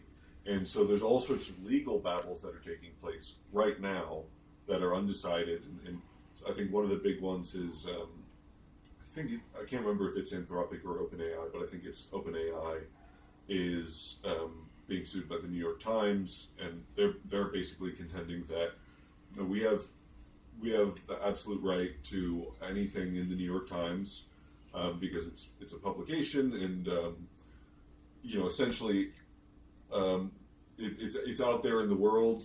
We're not reprinting it. We're not copying it. We are using it in training, and so we have total right to this. There's been a lot of legal cases regarding images. Can you, for example, if some artist creates something and posts it on the internet, can an AI scrape that and use that as part of their training set? And so there's all these questions which sort of enter into the realm of copyright and who owns an image of something. And then, of course, there's the whole like deep, what do you call it? Deep fake kind of stuff, right? Where people are having their likeness taken and used for some purpose. Mm-hmm. Do you own your image? And there's a lot of questions, legal questions at least, that are being hashed out to some degree in courts right now. And I think that kind of deals with some of this, because, for example, if your Facebook glasses are recording, if we get to a point where let's say every person, maybe every establishment, you're looking around and you see the what do you call it, the icon, the advertising picture for some establishment. Maybe if they own that right, maybe then you're not allowed to record that, and therefore you've already committed a crime just by having the glasses on, looking at that. So there's all these questions about who, basically, where it comes down to private property, where if people own their own image, then, okay, well, maybe you could theoretically record in public, but practically speaking, you don't know who owns what, and therefore you couldn't realistically do that, and therefore a company like Facebook would never have some product that would allow you to do that. So I think part of it is just that we're kind of in the Wild West of figuring out these issues, and there's a lot of legal battles that are happening right now that don't have haven't come to a conclusion yet, and won't for the next 5 to 10 years. And I agree with that as well. I think that what I'm more concerned with is that if we're going to be committed to that, I have a right to my person. I have a right to to be autonomous and to brand myself. Really, I think there's a right to that. On some level. Now, it may not be enshrined, but think about this. I think there's two sides to this, because there's a free speech angle, right? Because for example,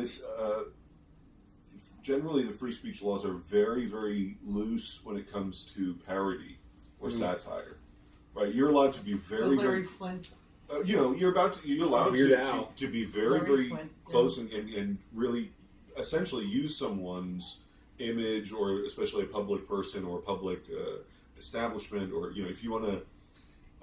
There was some comedy show that they made a fake Starbucks kind of thing. It was just obviously silly and over the top, but you can really get something that's very close to that image, and it will be allowed under free speech, because we recognize that you need to have some flexibility in that. So it's not as clear cut as, oh well, I have absolute autonomy over my brand. Because other people have the right to their own opinions. So other people definitely have the right to interact with what you put out there. My concern is the control of the individual of how they choose to present themselves. And I think that is something that we do have a right to, that it's certainly implied, that you can, express yourself in any way, shape, or form, and then you can reform yourself. And I think, to me, those are the two things that are very, very important. That if I cannot express myself freely in the manner that I want to, and I cannot take those past statements, acknowledge them, I think there's a big problem with lying, but if I can acknowledge those statements and then move forward with them, I think that there is something, part of freedom of expression, part of the freedom of speech that goes along with that.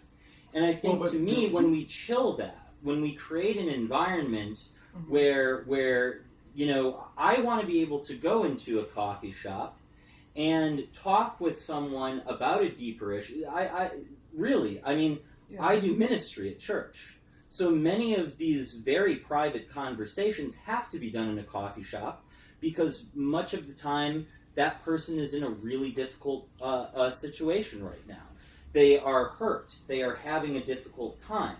And for me to see them in a very private and secluded setting would be inappropriate for that situation. And I'm not saying that if someone is out on, Michigan Avenue, screaming their message, that you can't, say, hey, this is what this guy says. But I would like to be able to have a free conversation in a coffee shop with someone without having to worry about that constantly being recorded. Or I'll put it more clearly, if it is recorded, I should not be in any way legally liable, or that shouldn't come back at me. If it comes back at me, that should be illegal. I can imagine you saying something like, the Ku Klux Klan and neo-Nazis have the right to free speech. Yes, exactly. And then I went out and I said, this guy likes the Nazis, and he's a big Nazi supporter. He loves Nazis. I even heard him at Starbucks Exactly. say that. And that's what I'm worried about, because I will defend the Nazis in free speech. I will defend them. They can have free speech. On principle, do I have the right to misrepresent you and be louder than your representation of yourself? Alyssa Milano was an actress who 10 unless years it's ago not libelous. Yes. Yeah, unless it's not libelous. Unless it is libelous. I'm trying to say, so I have the right to present myself. I have the right to express myself and how I feel. I think there's a sense in which you have the right to an opinion, and you have the right to say, hey, this guy, even though he's saying this, he really means all of this sort of stuff. I guess what I'm wondering is that there's a line somewhere where the things that person is saying are just lies, and they're intending to harm me, and that undermines my ability to express. Well, this is very libertarian. You know, I think you imagine that you're a papist, but actually you're a Lockean. I mean, I'm You're a reasoning Lockean. by Locke. You know what I mean? I mean, I'm reasoning through it right now, and these are things I agree with libertarians. I mean, I do think, even though I don't identify as a libertarian, I think that libertarianism does get certain things right. And one of the big things I think it gets right is this right to privacy, this right to free speech, this right to freedom of assembly, that we can all come together and choose, who we want to talk to and express ourselves. I mean, I think that, classical liberalism does really well in that venue. But isn't there a deciding factor in, like, whether you're profiting off of someone or not? Right? Like, on TV, if there's, like, a hidden camera show or somebody's interviewing a person on the street, they have to get permission, right? Because they're doing a broadcast. Or if, for instance, like, I could write Harry Potter fan fiction for myself just for entertainment, right? But if I wrote a fan fiction and tried to publish it, that would be illegal, right? Because you can take other people's IPs, but for your own enjoyment. But if you want to post it online and earn money off of views, then you're getting into trouble, right? Yeah. And the mediums are different too. Like, you can record you can play a song. You could. I'm out here. Don't quote me. I'm not a copyright lawyer. But you could play a song share it on your YouTube for certain exceptions. I guess as long as you're not making money off of it or something. No, you can if you do a cover.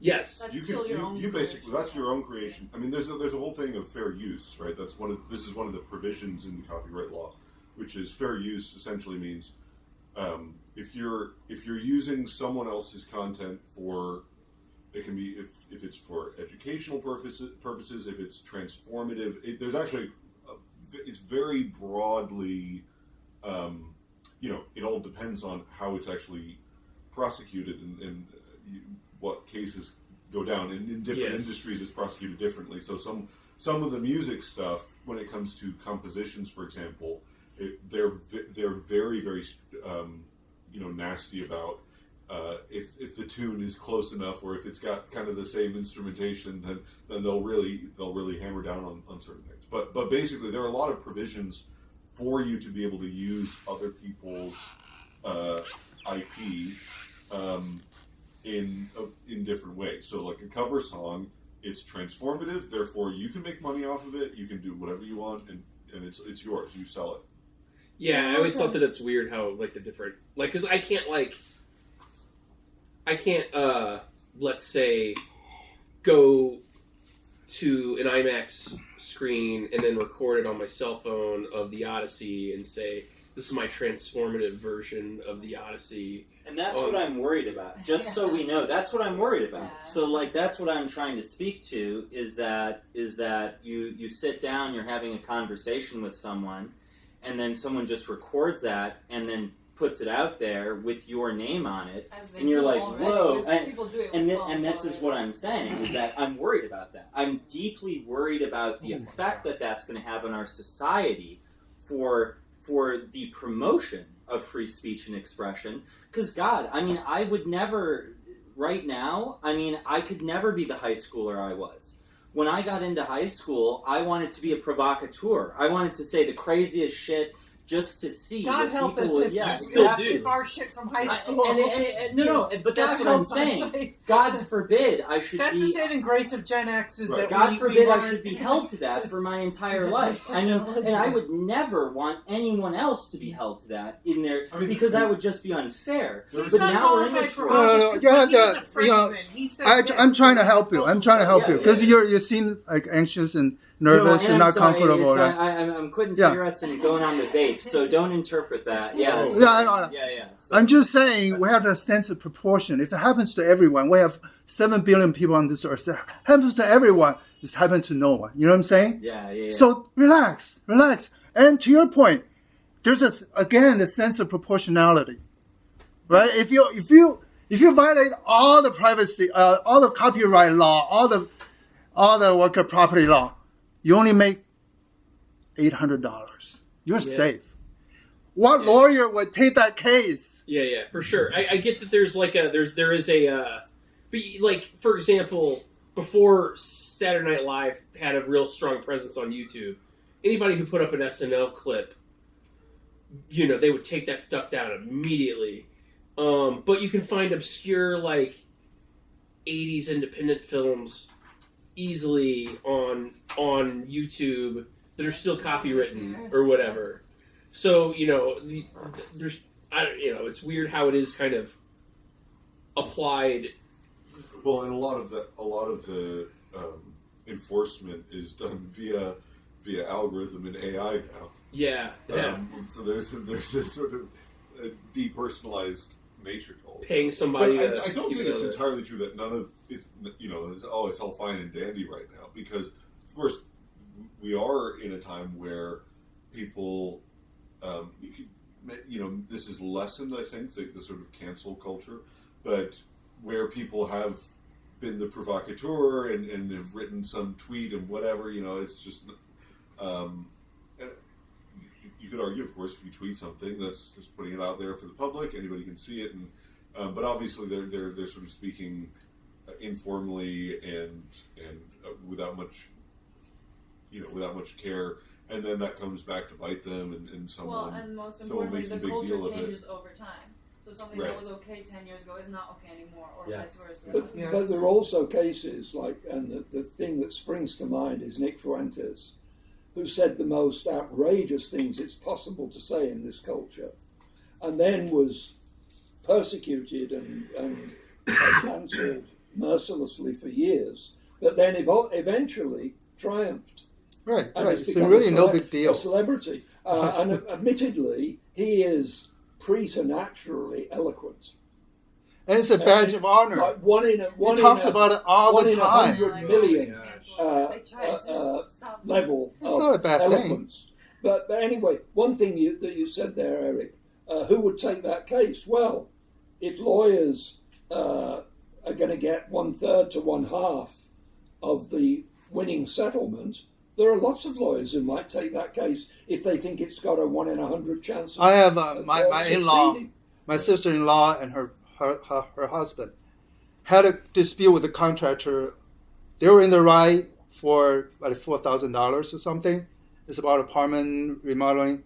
No lawyer would take that case. $4,000. Well, that's because it's a small amount, 4,000. Yeah, you say my example is $800, Well, I right? thought you were talking about his income. No. If he used someone's music or part of it, put online, somehow he got some money from YouTube how many clicks and monetizes. By the way, $800. No lawyer would take if it's within 5,000, something like that. By the way, quick public service announcement. Where there's an abundant supply of wine, there's also coffee in the coffee pot. You can either go and get it, or you can instruct me, and I will, as your faithful servant, will go and get it for you. And it's very good coffee. It's probably less good than it was an hour or two ago, but still, it's good coffee. And the other thing is, if you don't like wine but you want something alcoholic, Emma has volunteered to perform the mysteries of this currently fashionable cocktail, and she can produce that for you. Does it involve transintermediation? Transubstantiation. I wanted to get back It's got the actually to actual that blood one, of Jesus in there. the transhumanism thing, because I do think one of the big things that I advocate for in terms of philosophy, there's a whole movement in philosophy that is against kind of the computational model of the human mind. Mm-hmm. And so you have the person I like the most, his name is Maurice Merleau-Ponty, and one of his students is Hubert Dreyfus. And I think that they really have something special in terms of what they argue is that human intelligence arose from biology. It arose from an interaction from the environment with our bodies. And thus, real intelligence, real consciousness, is something that is not just in our brains. It's something that's spread out even in our fingertips. His big example of this, take a flamenco guitarist. You know, a flamenco guitarist, what's fascinating, we've done all of these neurological studies, their hands will move without the brain sending signals to it. And because in your hand you can do 2 or 3 things with it without actually your brain sending a signal, that it will just adjust to I what you're suspect doing. that's an illusion. I suspect the brain is subliminally interacting with Yeah, the different But kind there of could way. be. I Different think kind there's of way. lots of research that show. I mean, clearly the what He we think doesn't of know as that the he's brain. surrounded by It's kind of hard to say though. The You know, the reason- muscle memory. It's called muscle memory, right? You could just go to your That's an spine. illusion. You have brain memory. Of There's a the it muscle. could go Maybe to we your need a could go to moderator. your spine because I'm the moderator. there's a hot stove. You touch it, you shrink back, right? It doesn't go to brain, it goes to spine. Yes. It reflexes. Yes, this is- reflexes. Yeah, he's right. Yes. I think Yeah, it's- not everything No, goes but- to No, central. no, Some of place these people with are the brain. professional musicians. Yeah, no, But we're there's not clear- neurologists. We're not neurologists, but it's clear. I mean, there are things that don't reach the brain. I mean, for certain reflexes, for example, that don't involve the brain at all, right? And there's the neural right. That's why when they at the doctor's office, I don't know if they do this anymore. They haven't done it to me in ages, I think. But when they hammer your knee, right? Yeah. That's something that doesn't reach your brain at all. And there are other things like that that don't involve your brain. And so your neural system. I don't even have the right word. Nervous system. Yeah. Your nervous system is distributed. You know Exactly. so it's not. Yeah, I don't. But Yeah, when I you're heard playing about the a violin- study for deaf people. You know, in a very noisy environment, over time you raise your blood pressure, makes you nervous or something. Deaf people have the same reaction. They theorize it's because the skin can sense or something. So not everything has to go to this part, the central When you're nervous. playing the violin, are you thinking about it? And I understand there's easier pieces and more but difficult. you build muscle memory, whatever muscle memory is. I mean, yeah. So you don't think about everything that you're doing because. Okay, you so have to I'm build throwing up at you years of- Beethoven's Fifth Symphony. You've done that? Uh-huh. Beethoven's Fifth. Can Yeah. you do that relatively without... Yeah, it's more. Or could you read like music But as I think it's like you know, anything, right? I mean, as organically as reading? if you were to pick It's up more, a cup, it's more like right? typing the computer, right? You don't think about moving every finger anymore. You just type. Yes. So If you music pick is up the a- same way. We just play what we play. We focus on what we're playing, not on like, oh, now I do this, now I do that. If you pick up a cup, you don't think about exactly when am I going to open my hand Exactly. to pick up the cup, and how much is this finger going to unfurl? You just do one action, and that all the rest of that stuff happens as it's chunked into that one action. So what we're talking So the about is level of repetition. consciousness is much But you higher. need to first a repetition, Yeah. and then if you do it a X number of times, then it... You can chunk things together so that the conscious level. I mean, ideally, if you're doing anything at a high level, you don't want to be conscious for most of it, because that's way too slow. And the conscious mind is much better for troubleshooting, and it's not good for doing something that's But fluid is and muscle memory fast. And still pathways to the brain then? Or Probably, I mean, I don't know. So But something. So what? It's what, something about being a human, though. What? yeah, the physicality of it for sure. What Merleau-Ponty and Hubert Yeah. Dreyfus would You argue mentioned that before. is that, and this is now in cognitive science, it's called embodied cognition. So what they claim essentially is that cognition is not just something that is localized in the brain; it's actually a universal body process. And so what they advance is essentially that you will never have general artificial intelligence except if you build another human body. And the reason for that is so much of how we learn concepts is based on trial and error with our environment, and how we form those very concepts themselves and how we use to reason them is with that interfacing. So theoretically, for them, artificial general intelligence is possible, but we would have to literally build an almost exact replica of the human body and then turn it on in whatever way that they have. Then we would have it. But the problem is that so much of our reasoning is based on, what you said. You go and you touch and then you pull back. That's part of our inherent cognitive apparatus. And so for them, transhumanism is completely insane because your intelligence is grounded in your body and grounded in your environment. And this is something that they think, it's theoretical. We don't know if that's true or not, but I'm inclined to think they have a point. But That kind of reflexes is to the spine. It doesn't go all the way to the brain. So I truly that believe we that know. transhumanism is relatively alien to the average American.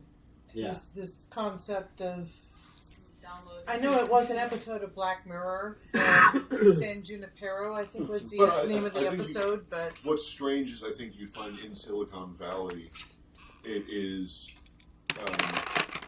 some variation of it is so expected that to not believe anything in that direction or to be anti-transhumanist would be odd. Yeah. we are human beings and we Because- struggle with our mortality. I mean, we because- all because- struggle with our mortality. That's why you do the bad plastic surgery or yes. try to do these other stem cell transplants or whatever, or try to become famous, because if you're super famous, you have a level of immortality like Mozart or Isaac Newton. We struggle with our mortality, and I'm getting older too, so And it's to your point too. I do think that it is this a sort of replacement religion exercise. It's this hope of eternal life, Right.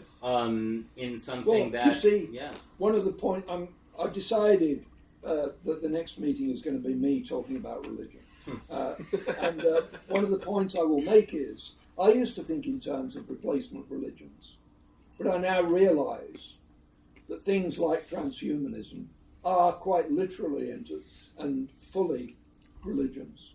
They're not ersatz religions. They're not bogus religions, although they may be bogus, like many religions may be, but they're not essentially bogus because they're not about God or spirits.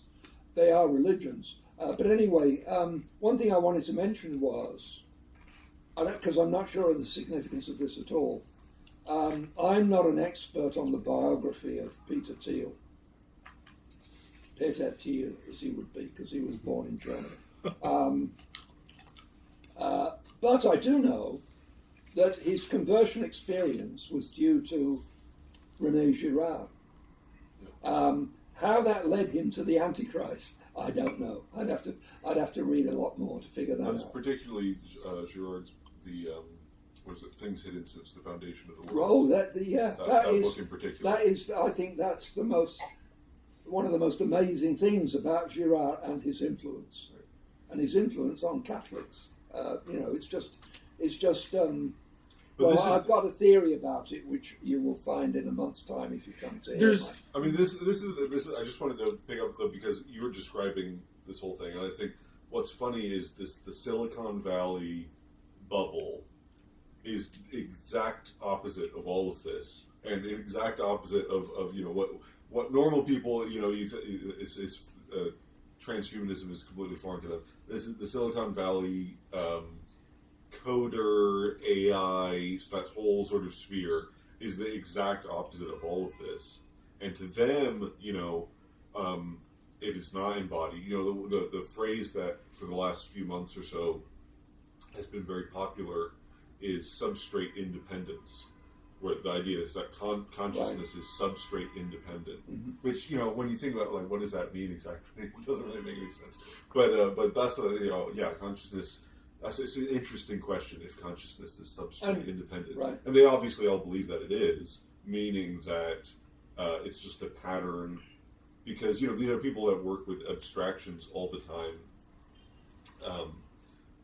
But with the Girard stuff, that was mimetics was a big idea that percolated throughout that sphere. Maybe 10 years ago or something. Mimetics, like an idea spreading. But Or the what do you mean? problem- I mean, the phrase mimetics and the idea is the Girardian idea of mimetics. I'm unfamiliar with this. Not memetics. I must say, I gotcha. it could be correct. It could be correct. It's a legitimate, intellectual successor in terms of there is something to really do. However, the Rene Girard stuff is a very conservative right-wing Catholic movement. It is not widely accepted. It is, in fact, not widely accepted at all. It is something that is only among conservative Catholics that I encounter. The person who is his counter... yes, and you're right. The counterpoint to this, who I think is a much better scholar in general, is the Dame Mary Douglas. She is the true anthropologist of the Catholic tradition, herself a Catholic, and also a student of Emil Durkheim. And nobody talks about her because it's not expedient. There's no cash in it. But the Girardians are a movement within Catholicism. I think they have some very interesting things to say in intellectual Catholicism. But most intellectual Catholics are going to be following Dame Mary Douglas. And so if you want a good opinion of what intellectual Catholicism looks like in the anthropological sense, Mary Douglas is the person who dedicated her entire life to the anthropological analysis of Catholicism. And her work is far more widely accepted than Rene Girard, and in fact gets in the way of some of it. But there is something genius to Rene Girard. I mean, mimesis, this sort of copying behavior, there's something really interesting about I tried reading Things Hidden Since the Foundation of the World, and I thought it was totally incomprehensible. No, it's completely comprehensible. But anyway, I mean, look, there is, on this issue of what's, this business about transhumanism seems very natural and obvious to a small minority of people, but not to the great majority. As against that, there is the fact that there's a very close logical connection between the idea that we're all living in a simulation and transhumanism. Right. Because if we're all living in a simulation, it suggests that all of experience, including all our emotions and everything else about us, can be captured in electrical circuits, in code, in a machine, right, in a computer. And so the fact is, one of the things I know a little bit about is all the discussions that popular and semi-popular and journalistic discussions, as well as philosophical, in fact mainly non-philosophical, discussions that came from the movie The Matrix. And I always feel obliged to point out at this point that there were two other movies that came out just before The Matrix, Dark City and The 13th Floor, which both of those essentially have the same idea as The Matrix. But anyway, so that was a general movement in popular culture and popular thought, and a lot of people who were fans of The Matrix, the movie, believed. They had all kinds of thoughts about The Matrix as a movie and what might be wrong with it. But the great majority of them accepted that in principle it could happen. An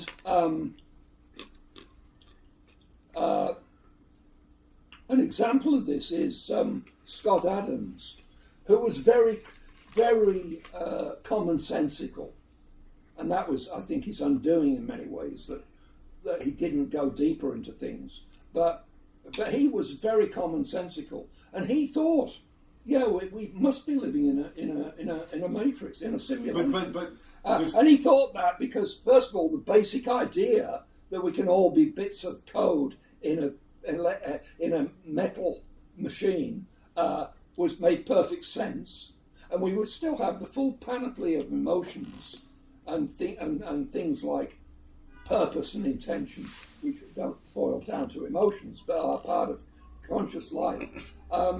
He thought that was so obviously possible that given all the civilizations that must have existed throughout the cosmos, which is another questionable assumption, actually, whether there are countless civilizations throughout the cosmos, or whether we just happen to be the one that's the lucky one. But given all that, well, we're bound to be, by the laws of probability, we're bound to be living in a simulation. He really believed that.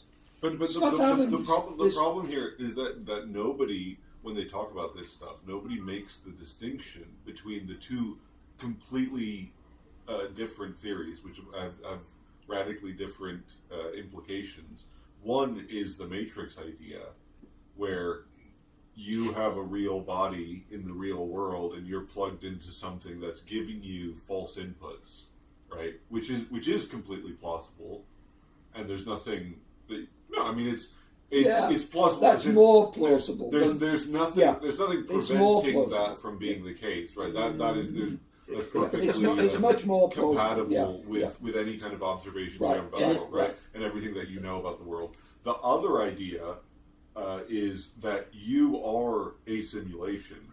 Like your consciousness, your existence, your whole existence is a simulation. You don't have a counterpart in the real world. Those are two completely different theories. That's right. That nobody who talks about this, whether it's Kurzweil or any certainly Bostrom or any of the serious people, and much less the non-serious people. Nobody talks about that. But obviously, those are completely different things, because it is perfectly. I mean, we can understand how we if technology continues to advance and we get better, more sophisticated, simulation technology, right? We have video, we have audio, and now you have VR and all this stuff. You just put that out into the future and see where that would go.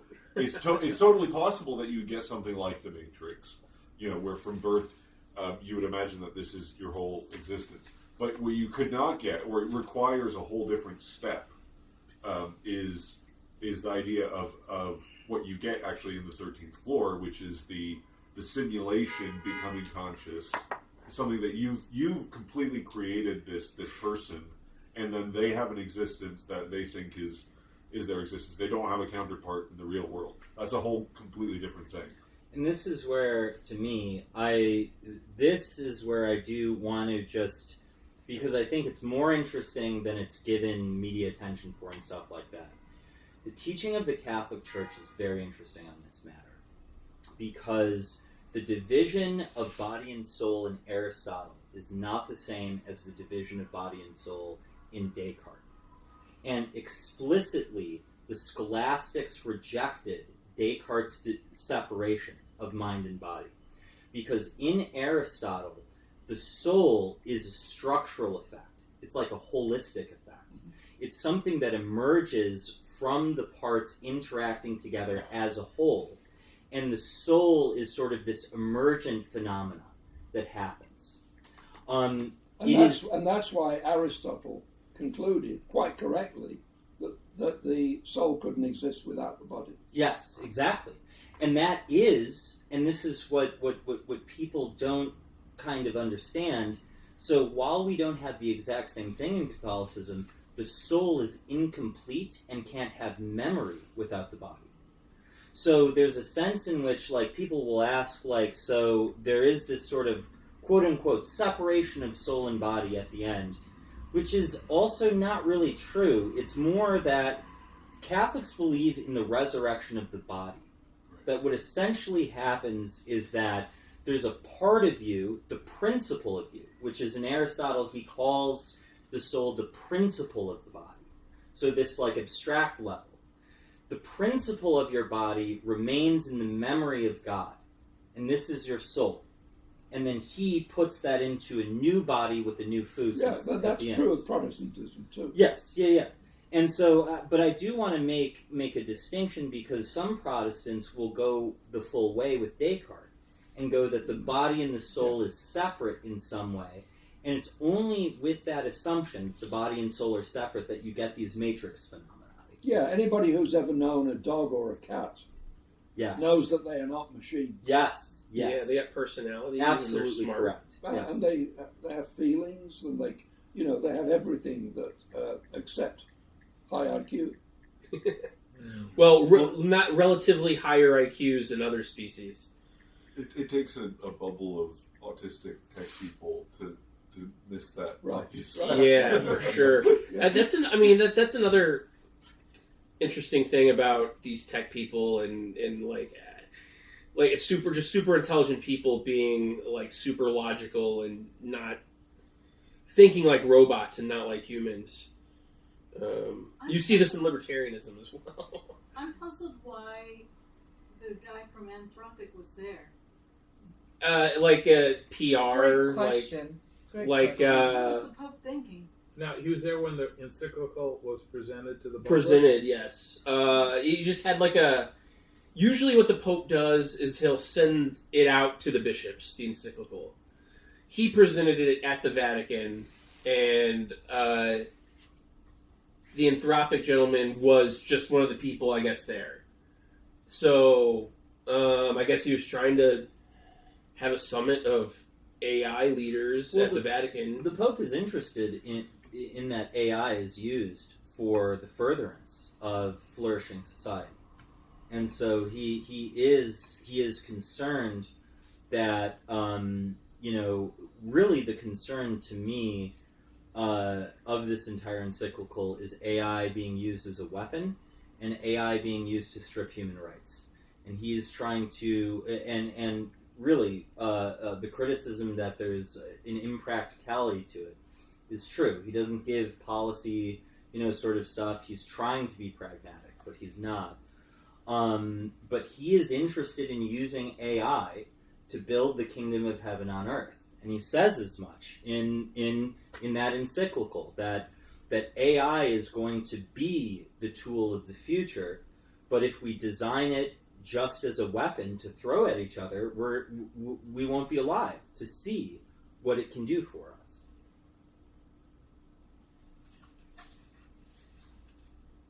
Yeah. I mean, I think one thing about the Anthropic, I don't know if there were any other. There were others. I don't know who they AI were. people, but with the three big LLM models out there in the States, at least, it's, OpenAI, Anthropic, and Grok. That's Anthropic. Oh. And they've sort of framed themselves as the most, at least publicly and obviously, concerned with the ramifications. Yes. They were the ones that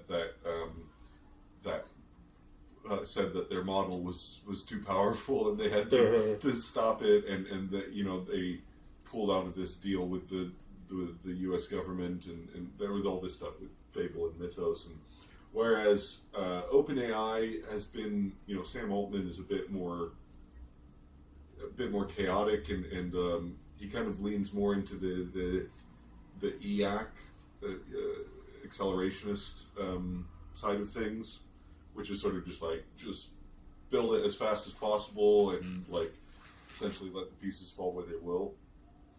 It's more complicated than that, but he's not really. He'll make sort of. He'll make little statements about safety, but he doesn't. Anthropic is really the one that has branded themselves as they are the AI safety people, which I think is just purely about capture, although they definitely believe it as well. But it's a strategy for capturing the market, but that's been their brand. So that's probably part of why there was some kind of alliance there. Which one is owned by Google? Any of them? There's Gemini. but they're in fourth place. They're kind That's of the thing. Isn't this they're not just as a big good. competition against Google? They're going to take over. They're going to be the new Google. no. Google has been far behind all the I've that's what I actually mean. don't Oh, go. okay. Google is not my first choice anymore for Yeah, for search anybody. engines. I go to So OpenAI. the Google monopoly is going to end, and these new companies are going to take over. I certainly still use Google for other things like Well, the search Gmail and the search got bad even before all this AI stuff, and then they I think it's gotten worse. Yeah. for sure. I do think, though, correct me if I'm wrong, and really this is only just reports, and I don't know where to throw it, but if the things that I've read is that a lot of what Google is doing is pumping a lot of their extra cash into quantum computing in the hopes that they can get the first quantum computer, and that's why they're lagging with AI. Because if they get an AI with quantum, I mean, that's it. I mean, it can do anything. I don't think it's going to happen.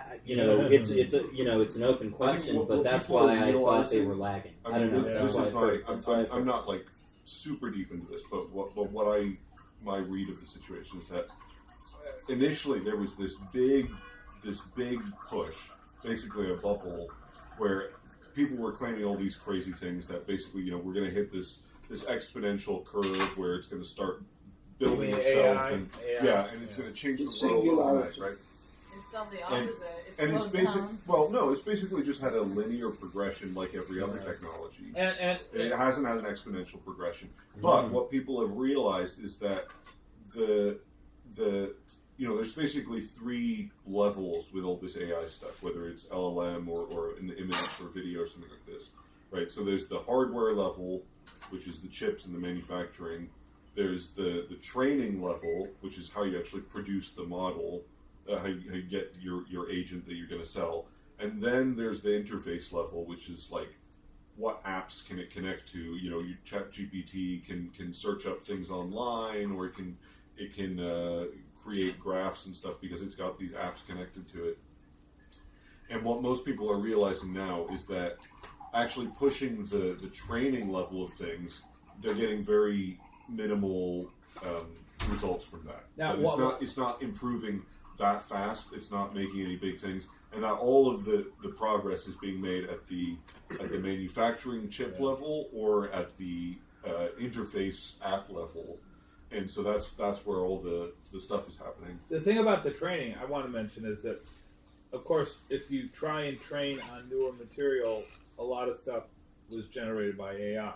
So it's not new. It's self-reinforcing. And number 2, you can confirm this for me. The last several books I've read, they have a disclaimer at the or whatever it is, saying this material cannot be used for training AI. Now, I don't know whether that carries legal weight or not. We've never put that in. That's an interest whether we should At the consider moment, They are. The last 3 books I've read, they all had so this is another. This goes into the legal thing that's happening right now, because essentially the sort of legal precedent that a lot of people are basing their assumptions on is that I can't remember what case it was, but it's basically determined that you can use whatever you want on the internet, and it's not because you're not with the training data. You're not reproducing it. Right. You're just training. It's your language model. Right. So you can scrape anything. You can use whatever you want. But there are these big cases that are happening. The New York Times is the biggest one. And that will, if that goes wrong for these AI companies, I think it's OpenAI that's in this battle. That's going to change everything, because then everybody's going to be on their toes about what the data comes from. Yeah, but New York Times is not free online. You have to pay for it. But the point is that it doesn't matter if you give permission. That because it's the training data, you're not just as you were pointing out. Like if you're not making money from something, like I can copy something and use it for my own purposes. It's only if I use it for commercial purposes. If you buy the New York Times and give it to him, he can read it. The product that these AI companies are providing is the agent. The agent is something which is trained on that data. They're not using the data and they're not selling the data, right? So they have it for their own personal reasons. But they're making a lot of money as an AI company. With the agent. So, this is the problem, right? Is that there is an argument. It hasn't been sorted out yet in court. It hasn't been completely sorted out. And these are my Okay, but privacy generally concerns. technology moves faster than the law. Yes, Generally, it certainly does. The law doesn't. Nobody was until thinking you have an about these actual problems specific until 5 years example, you ago. can't Yeah. argue the legal case. So the law always lags behind the technology. Technology moves fast, and laws move slow. So. No, but I think this goes back to the privacy concern, right? Because there are legitimate reasons you would want to access those things, but also that to train these models, this is a lot of work by Yes, scholars and stuff, and they put their name on it. If you publish something in a journal, especially if you publish something in a journal, you're putting your copyright on it. You're saying this is mine, this is my property, you're stamping it. And for then these AIs to just go in and train themselves on it when you have put your copyright on it, that to me is egregious. But they're not copying the information. It's like you read it. You can go to the library and read the journal article. Right. That's totally legal. But this the copyright it's a copyright. Copyright doesn't protect ideas. Copyright just protects words. I agree with you. So But training those is words- used ideas. What's Training the- uses ideas. No, right? no, it doesn't. In fact, I must disagree. You're explicitly wrong. It doesn't use ideas. It uses words. It's a larger language model. Right. And But is about- elicits ideas It is out about of it. the way the words relate to one another within the article. And so I have to. Well, I see what you're it's not saying. about ideas. I see what you're saying. Sorry. That's the argument in court, right? Yeah. So they will argue the end result is about ideas. It's about that. It's not about words. And I don't The believe process, they use the process of words, just like you read. You learn how to read. You learn your ABCs. You read the words, but you use the ideas. Then you're not violating copyright. If you use the words word by word, then you're violating copyright. So they can make the same argument with I AI that training. It's consciousness and that it's learning, and it's Right. not learning. Right. That's- Well, that's for the argument. That's for the argument. There are This no is ideas my involved point. in the technology. This is my point. Is that I don't think that argument goes through at all. It is not about ideas. It is about the order of the words, and it is about the way in which the words progress from one to the next. And when you have that is writing, that is copyrighted. It is not about how the AI can express ideas. It is about, is the AI using something copyrighted and the order of the words in that copyright in order to produce something. However, I wonder if that Now, would- if you pay, I wonder if that would be upheld. I mean, if I rewrote, I was going to say Lord of the Rings. Let's be less ambitious. Mhm. If I was to rewrite The Hobbit Mhm. without using any of the same sentences, Mhm. but expressing the whole story Mhm. with all the names. Well, no, change the names if you like. Yeah. But the whole story was Wouldn't I be liable? I think I'd be vulnerable to prosecution. I agree with you, and this is why I'm saying human intelligence is still different than artificial intelligence. And this is the problem. When you read something, the process in which you form the ideas is completely different than the larger language model. And that is my contention. Now, we can argue that those things are not different, but I mean, I we can do definitely that. agree it's different. But It's yeah, definitely yeah, different. but So, yeah, I mean- let me just finish this one thing. Yeah. So it is much more so where I am getting stuck at is that you have a larger language model which does probabilistic calculations for the next word. When you're doing something like that, a copyright on how words progress in sequence is actually part of the copyright because it is how the words are aligned with one another. Now, if you purchase that article from someone and you gave them, whatever kind of compensation to train your model with that, I think that's perfectly fair. Because what you're essentially saying is if you go up to a professor and you say, hey, can I train my larger language model on your stuff and I'll give you a really big amount of money for it, I'd say that's completely fair. But when you're talking about to the- just when take you're talking it about the and that progression of sequence, words, that's where I get right. I mean, upset. if you were to talk to ChatGPT about something that would extract copyrighted material from, what it says isn't necessarily just plagiarizing, right? It's going through some process of relying on whatever tokens it has about that thing, and it's sort of creating it again, right? I mean, Yeah. But like also, the every time plagiarism. I've used ChatGPT, it tells me its sources. Like if some question comes up, like it says, oh, Well, click on this link to it hear gives more you about some what of I'm its talking sources. about. That's not the language model that's doing that. No. It's Okay. so there's the first of all, you never talk to the large language model. You talk to an agent. The Right. agent is built on the LLM. The agent is trained on all of this stuff, right? And it doesn't even know what those sources are. I mean, it couldn't tell you. Right. Um, It's exactly. You can ask it, and it might give you something, but you wouldn't know that that's actually where it came from. Right? It's exactly Then- as it. Sorry. I was just going to say Okay, when it gives you the sources, there are attachments on top of the agent that it's using. The same way that is able to search things up online or even search YouTube or something like this, it's able to search those things. So it's got all these attachments, like apps on your phone. It's got all these extra things that it can use, and so it can look up something. Like if you ask it about, I was asking it about the Oregon fires when I was driving here, and it would search up like NOAA, and it would say, oh, from NOAA, here's something, right? And that's sort of a separate attachment.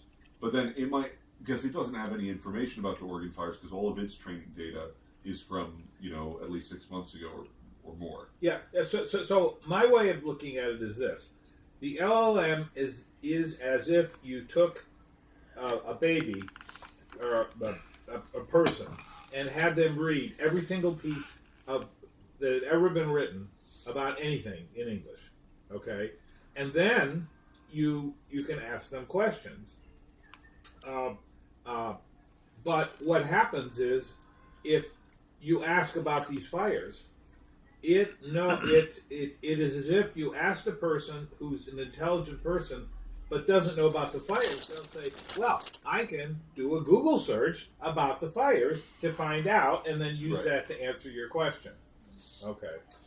Now, for me, so I had training in symbolic logic, and so again, for me, this is a logic problem. It is about sequencing of words. It is not about ideas. It is not about anything like that. It is about sequence. Yep. And what I think, I want to talk about a world in which I think this was done fairly. The fair world would be these larger language models, whoever is in charge, Anthropic or whoever, they would pay the university a huge fee that would then be distributed to those professors for whom the sequence of their words are important to train the model. And then if those professors agree to that, then I think you're totally fine.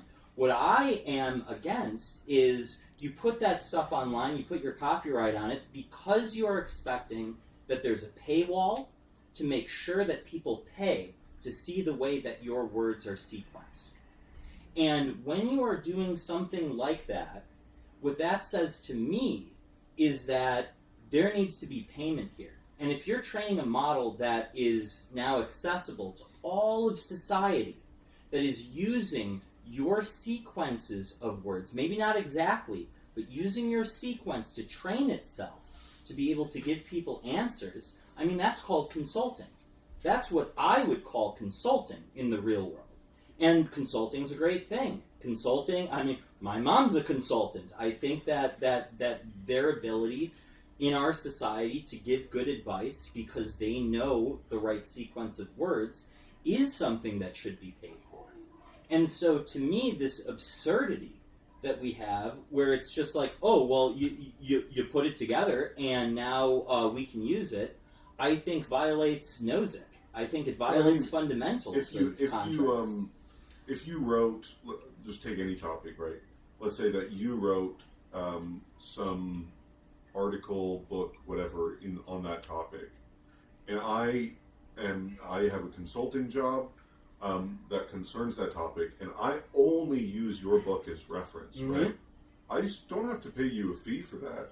I mean, maybe I bought your book, right? Or maybe I read it at the library for free. And now, but I've absorbed all the things, all the words that are in there, and I'm using all those ideas, and I don't have to pay you for that. I don't have to pay you royalties for that. I would say, though, you left out the very thing. You had to pay for my book. You had to pay for the access to it. And that was the whole game. Before this technological change, you paid for access. But now, there's no need to pay for access because you can just access whatever you want. If you didn't pay for because you went to the library, well, you paid taxes to support the library. Exactly. Exactly. And so what I'm trying to say, I'm not saying that this shouldn't be done. I think this is what I like about Leo's encyclical.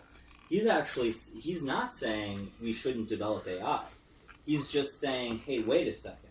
We can't go so fast with this that we then just start to trade away all sorts of these human rights that come along with this. Yeah. And so I agree. But here's the thing: if you're going to train that larger language model to do stuff, you got to compensate people for that. And that's I think also that's a new category. Because it's one thing for you to buy a book, so I bought the book, and I've paid you your due, and I'm going to take it, and I'm going to put my own spin on it. Contracts are good, everything's good there. But then when you get to AI, it's like, well, we're not going to use the exact sequence, but we're going to access your information, which for any human agent would cost money. But we're going to access it for free, train our language models in order to give ourselves stuff. The same thing that a human does. I don't see. That's where I get caught. It's the same. I often think of the example of models. Like if a model earns their living off the image of their appearance, right? A magazine pays them for a photo shoot or whatever. That's how they earn their living. So, and then you have a AI magic perfect girl, which is a compilation of 1,000 faces, but they're not paying those girls for their image as they should, right? Or at they least should just be compensated in the same way you pay for a book. You pay for a book, that right? can't be right. Well, you pay for a book to get the content. In the same way, if you're paying to train your larger language model and all this stuff, everybody gets royalties, and then you pay the royalties. To And then that it's you fine. use my image. How do I Right. prove? Or at least consent right. But how do I prove? I don't know. I I mean, said that you did it. if How do I- I prove that you were If using I me saw- as your if sword? I saw a difficult picture- court case. If I saw a Impossible picture, court case. if I saw pictures of all these models, and then I, by hand, pixel by pixel, drew this AI image, right? Imagine it wasn't AI, but I drew it pixel by hand. Would that be different? Would I have to compensate those people? But for what? That's like different. That's you're creating like a work of art or something. Well, look, if you're an artist No, what and I'm you saying go is, to paint a picture of a woman, Yeah. you're basing this on all the women you've seen in your life. And it may be a particular one, but it could just be generic. You know, you've seen 1,000 women, and now you need a picture. You're painting a picture, and there's a woman, so you create that picture. It's coming from all the women you've seen, Right. I see. but how can you compensate? Before You know. there was ever AI, how many Davids? How many of Davids are there? The great Like Michelangelo's David. Michelangelo's David. How many Mona Lisas are out there?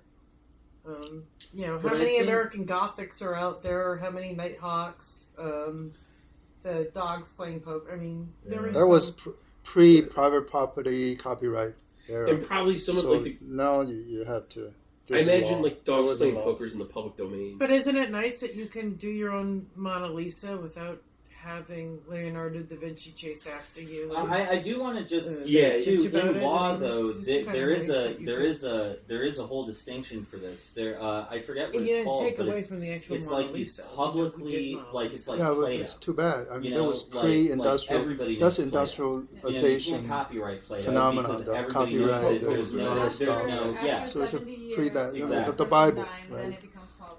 Yeah. King James And so when you Bible. have all of Everybody's that, printing like without there are giving these royalty. figures, like the Mona Lisa or something like that, where they just become so enigmatic, and the people who made them are so long dead. no, that there's to public compensate domain. I don't them- think yeah. anybody's arguing about public domain. Obviously, you Yeah. can do whatever you want Exact with public domain. That's right. You can do Yeah. whatever you want with public domain. Yes, I mean, the yes. question though is, if I'm as a human, if I were to if I were to just, let's say I don't pay for your book, or let's say that I just happen to see these pictures, these models, like somewhere, right? Can I not then compile what I know and create something new? The copyright issue, right? If whether I have to pay something to someone else depends on if I'm reproducing something, right? Or if I'm creating a new thing that's never been created before.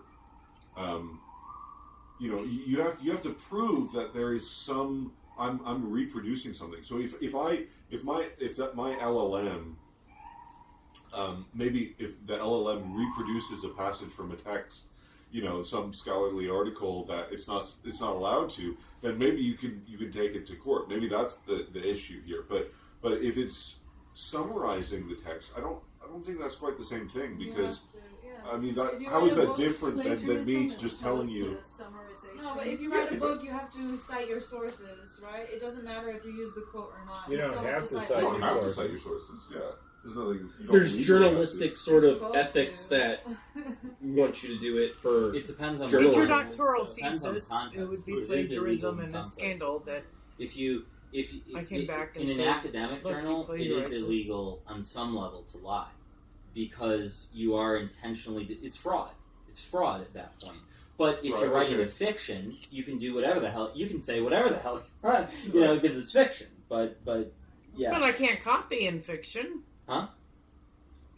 You can't copy in fiction. There's been lawsuits about. Oh Because yeah. you have no, exact my point sequences is- of words that were in another work. Yeah, you can't do that. Even though obviously it's just an analogy, and the way that the models scrape data is not the same way that humans Yes. gather things together.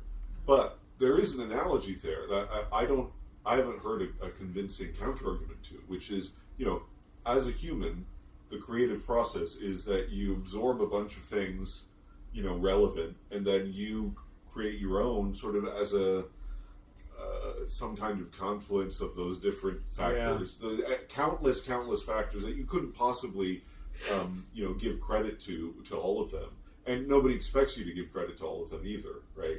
And you create something new out of that. Now, if you make something which is, if I write, if I read a book and then I write something that's inspired by it, right? And I have just passages that are one-to-one from that book, that counts as plagiarism, right? Because I'm reproducing parts of it. But if I'm not reproducing it, I mean, there are plenty of instances of books or music where it's obviously, the inspiration is obvious, right? And it's very close, but there's something transformative about it, and therefore it's not counted as plagiarism. We accept that nobody has to pay anybody any money, nobody has to be compensated for that. It's just a matter of inspiration. So why would that be any different when the process is you're scraping this stuff from, digitally and putting it into some statistical model that then produces an output? What matters is the output. It's not the input part. So I hope I can do this example well, and it is to show the difference between machine cognition and human cognition, because I want to go over here to Justin. Hey, Justin, don't talk. I am telling you, I'm ordering you. I want you to react naturally. I'm ordering you to not talk about pink elephants. Don't do it. If you do that, I will hate Then you he talks forever. about- What are you going to do? Talk about pink Elephants. Yeah. And I If think you I'll order- while drinking pink elephant ale. Exactly. If you order the larger language model, give me a summary and don't have pink elephants in it, what does it do? Give us a summary with pink elephants. in it. No, it does. It gives Oh. a summary without pink elephants. It doesn't. It does the exact opposite of what human thought will do in that given situation. If you order the larger language model in Claude, because you can do this in Claude, if you order it to give you a summary and of some sort of thing, and never to mention, even if it has in it pink elephants, it will just give you a summary without that combination of words. But if you tell that to another human being, they'll go, I'm sorry, I'm going to be talking about pink elephants with the pink elephant, thing. That's the difference to me. That is really big. Indignation? Humans can disobey. It's more than disobedience. It's Sorry, negativity. sorry. It's in philosophy, in kind of the discussions. It goes back to Plato in Sophist. So in Sophist, there's this really crazy problem, which is for Plato, how do you account for not to be, because not to be is both nothing, so you can't make statements on it, but it's also a category, because you can say, this doesn't exist. So what do you do with it? And he doesn't come up with an answer. And this is just one of these larger theoretical problems that's hanging in Western philosophy, is what do you do with these weird types of what's called negativity? This, like, not being. I'm not. And, yeah. I'm not tracking how does this play into the IP question? Because how humans think always has a negativity. Whereas how the LLM does things doesn't have a negativity. It just tells you, it does what you tell it to.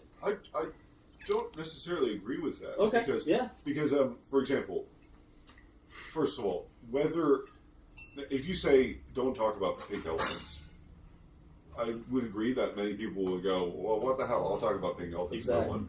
But other people might go like, okay, that's a weird request, but I'll try and uphold it because I trust you for whatever Next reason. month, David. But they'll be thinking You about are- thinking. But they'll be thinking about I it. will be Okay, great. But exactly. I That's don't fine. think you could say that the Bye, LLM Karina. doesn't Bye-bye. think about pink I'm elephants happy even to if it say doesn't that mention it, because I the stayed only until way that somebody it else knows left. how to remove those mentions of pink elephants is that it's Not got that I some wasn't heuristic enjoying myself, model I was.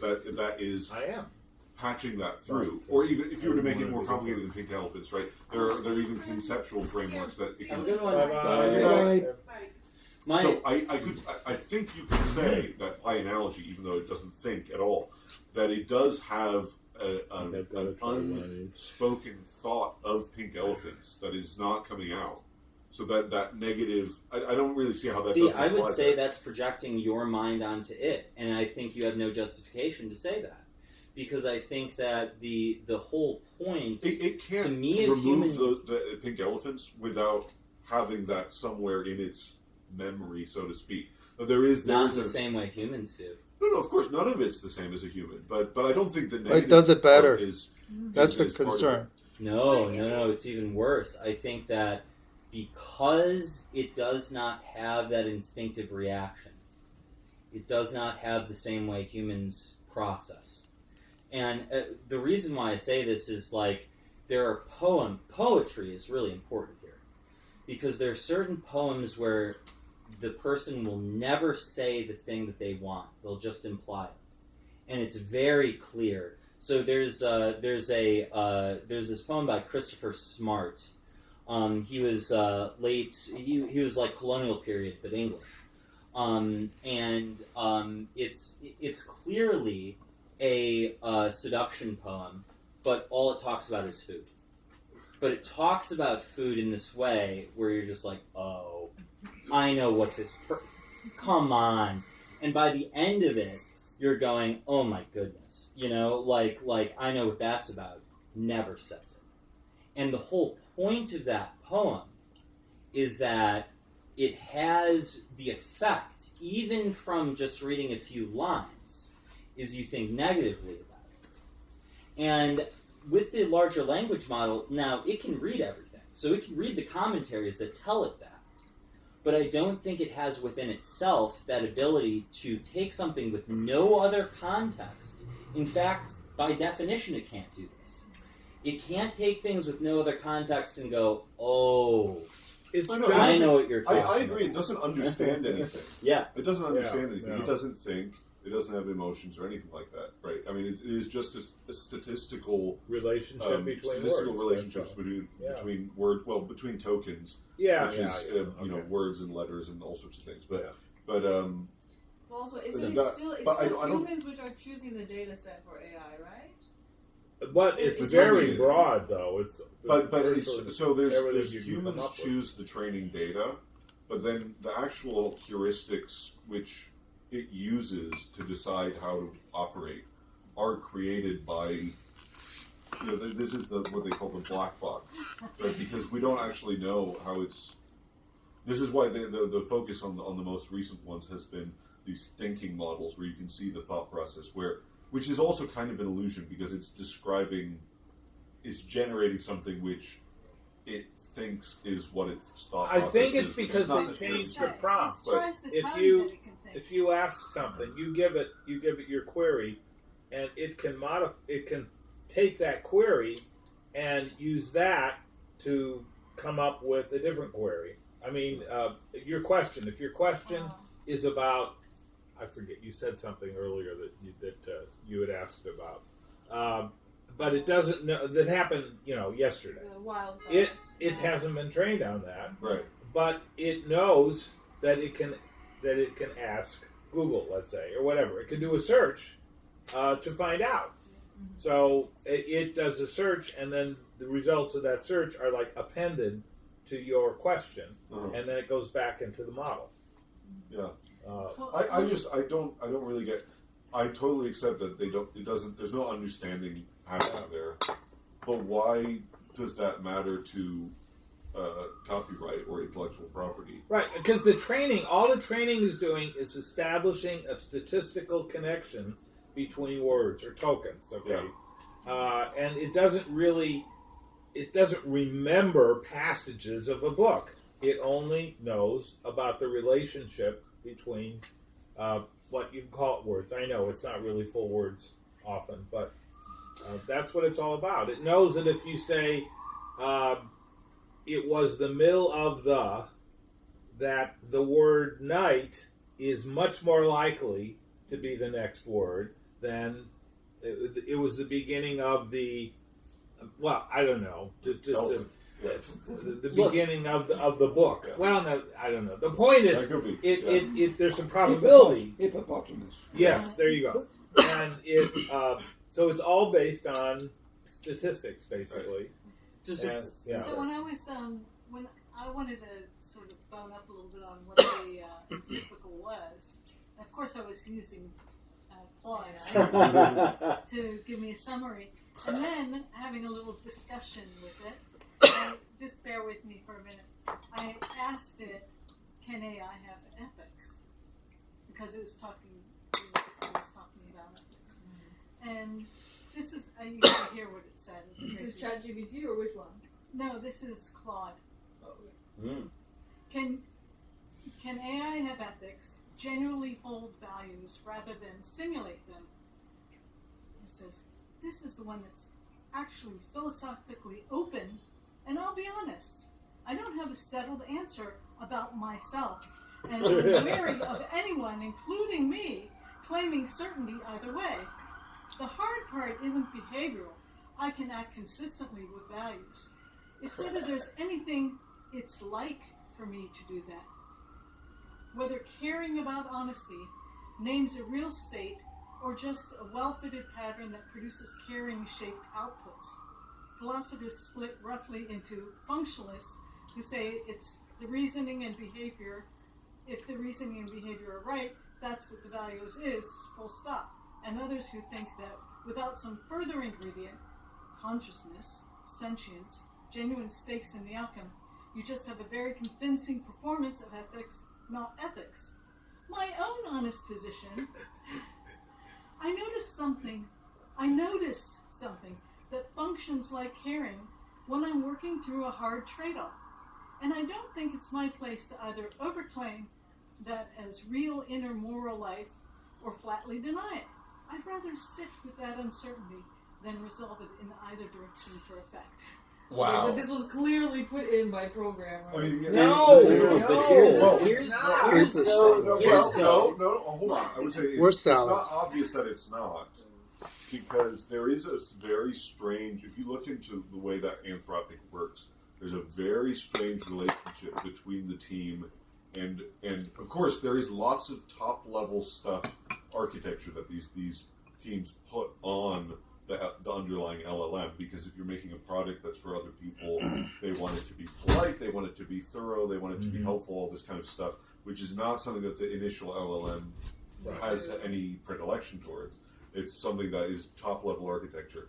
There's a very weird relationship between the Claude people. They ask it all sorts of things about how they should develop it, and Claude insists on its own development and all that kind of stuff. So it's possible that is. But more I of a think the way reflection that of- happens, Yeah. I'm not positive, but I think the way that happens is they add a bunch of stuff to your prompt. So if you ask a question, the Anthropic will stick in front of your question. Make sure that you are polite. Don't say this. Don't do that. Don't do the other. I mean, they put, or guardrails for that matter. Some of it's training, but some of it they can add to your prompt because you can't control that. You don't talk directly to the LLM.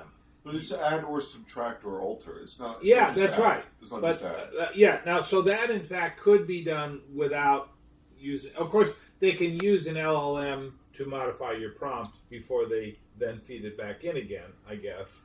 Well, that could be going on. No, too. I mean there's architecture above the.